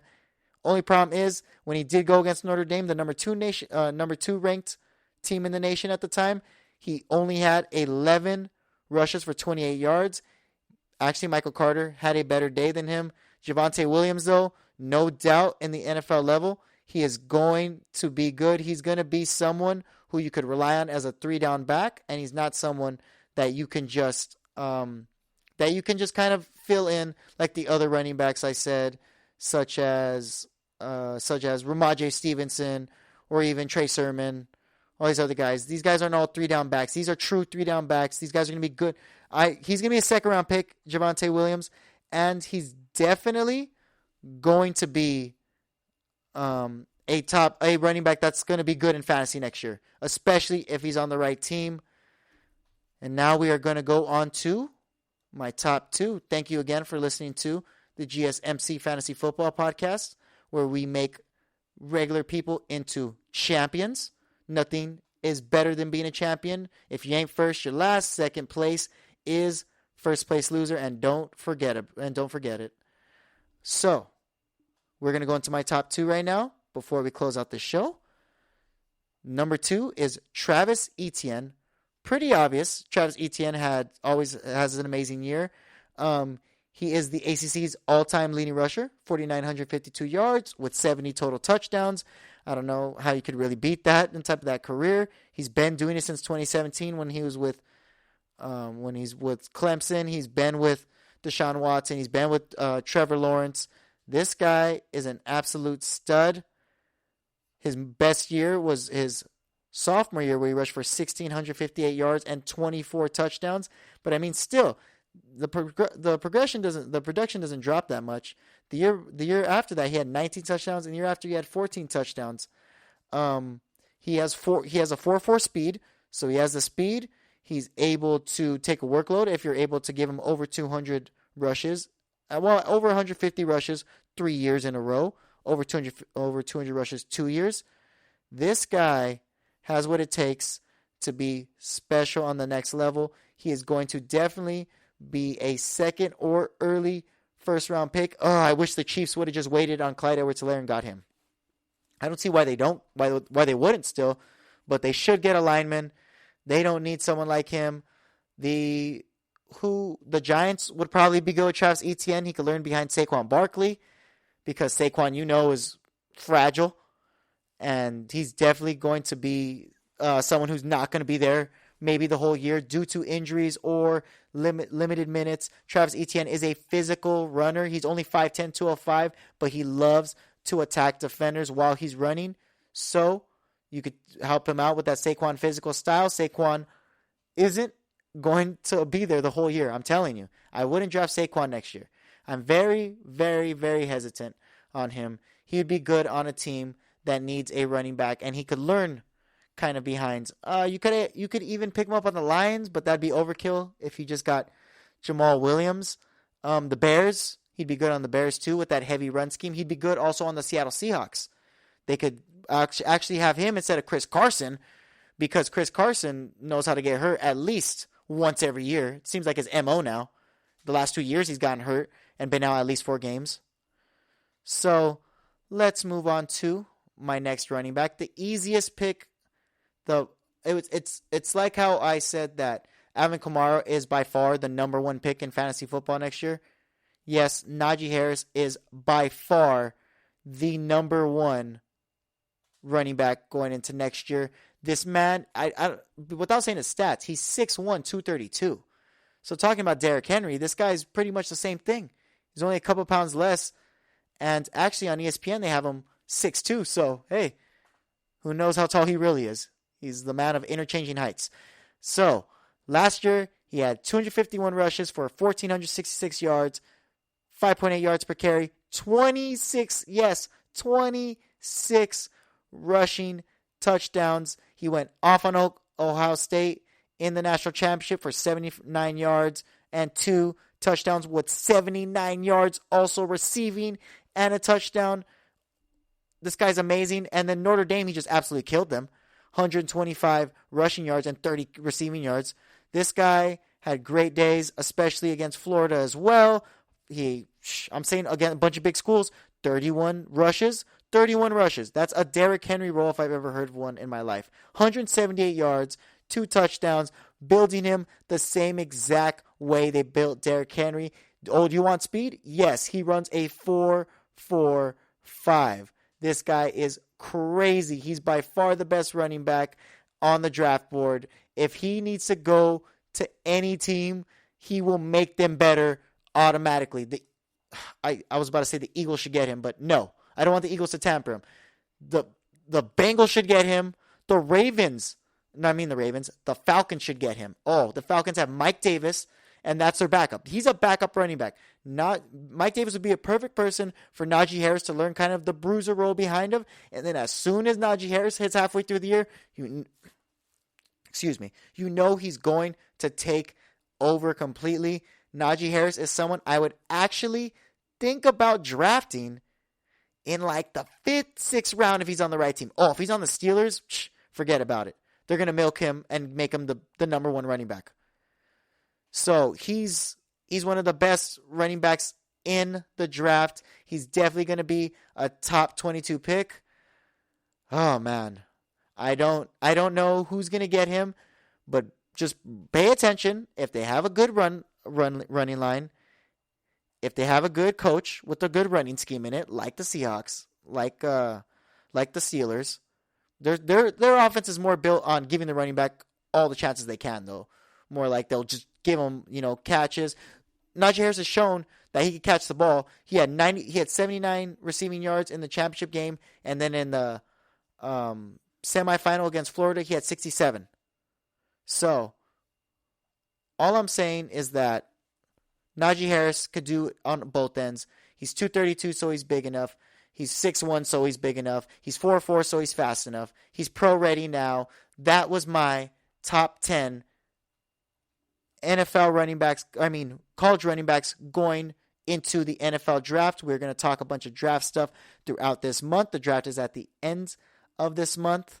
We talked about the free agency news. We talked about me ranking all 32 NFL offenses, with the Chiefs being the first, the Bills being second, and the Bucks being third. And then I just gave you my running backs, as I said. I'm so happy to help you become champions here on the GSMC Fantasy Football Podcast. Thank you for listening. Remember to like, share, and subscribe us on Facebook, Twitter, and YouTube. I am your host, Ryan Basulto. Thank you, and have a good night.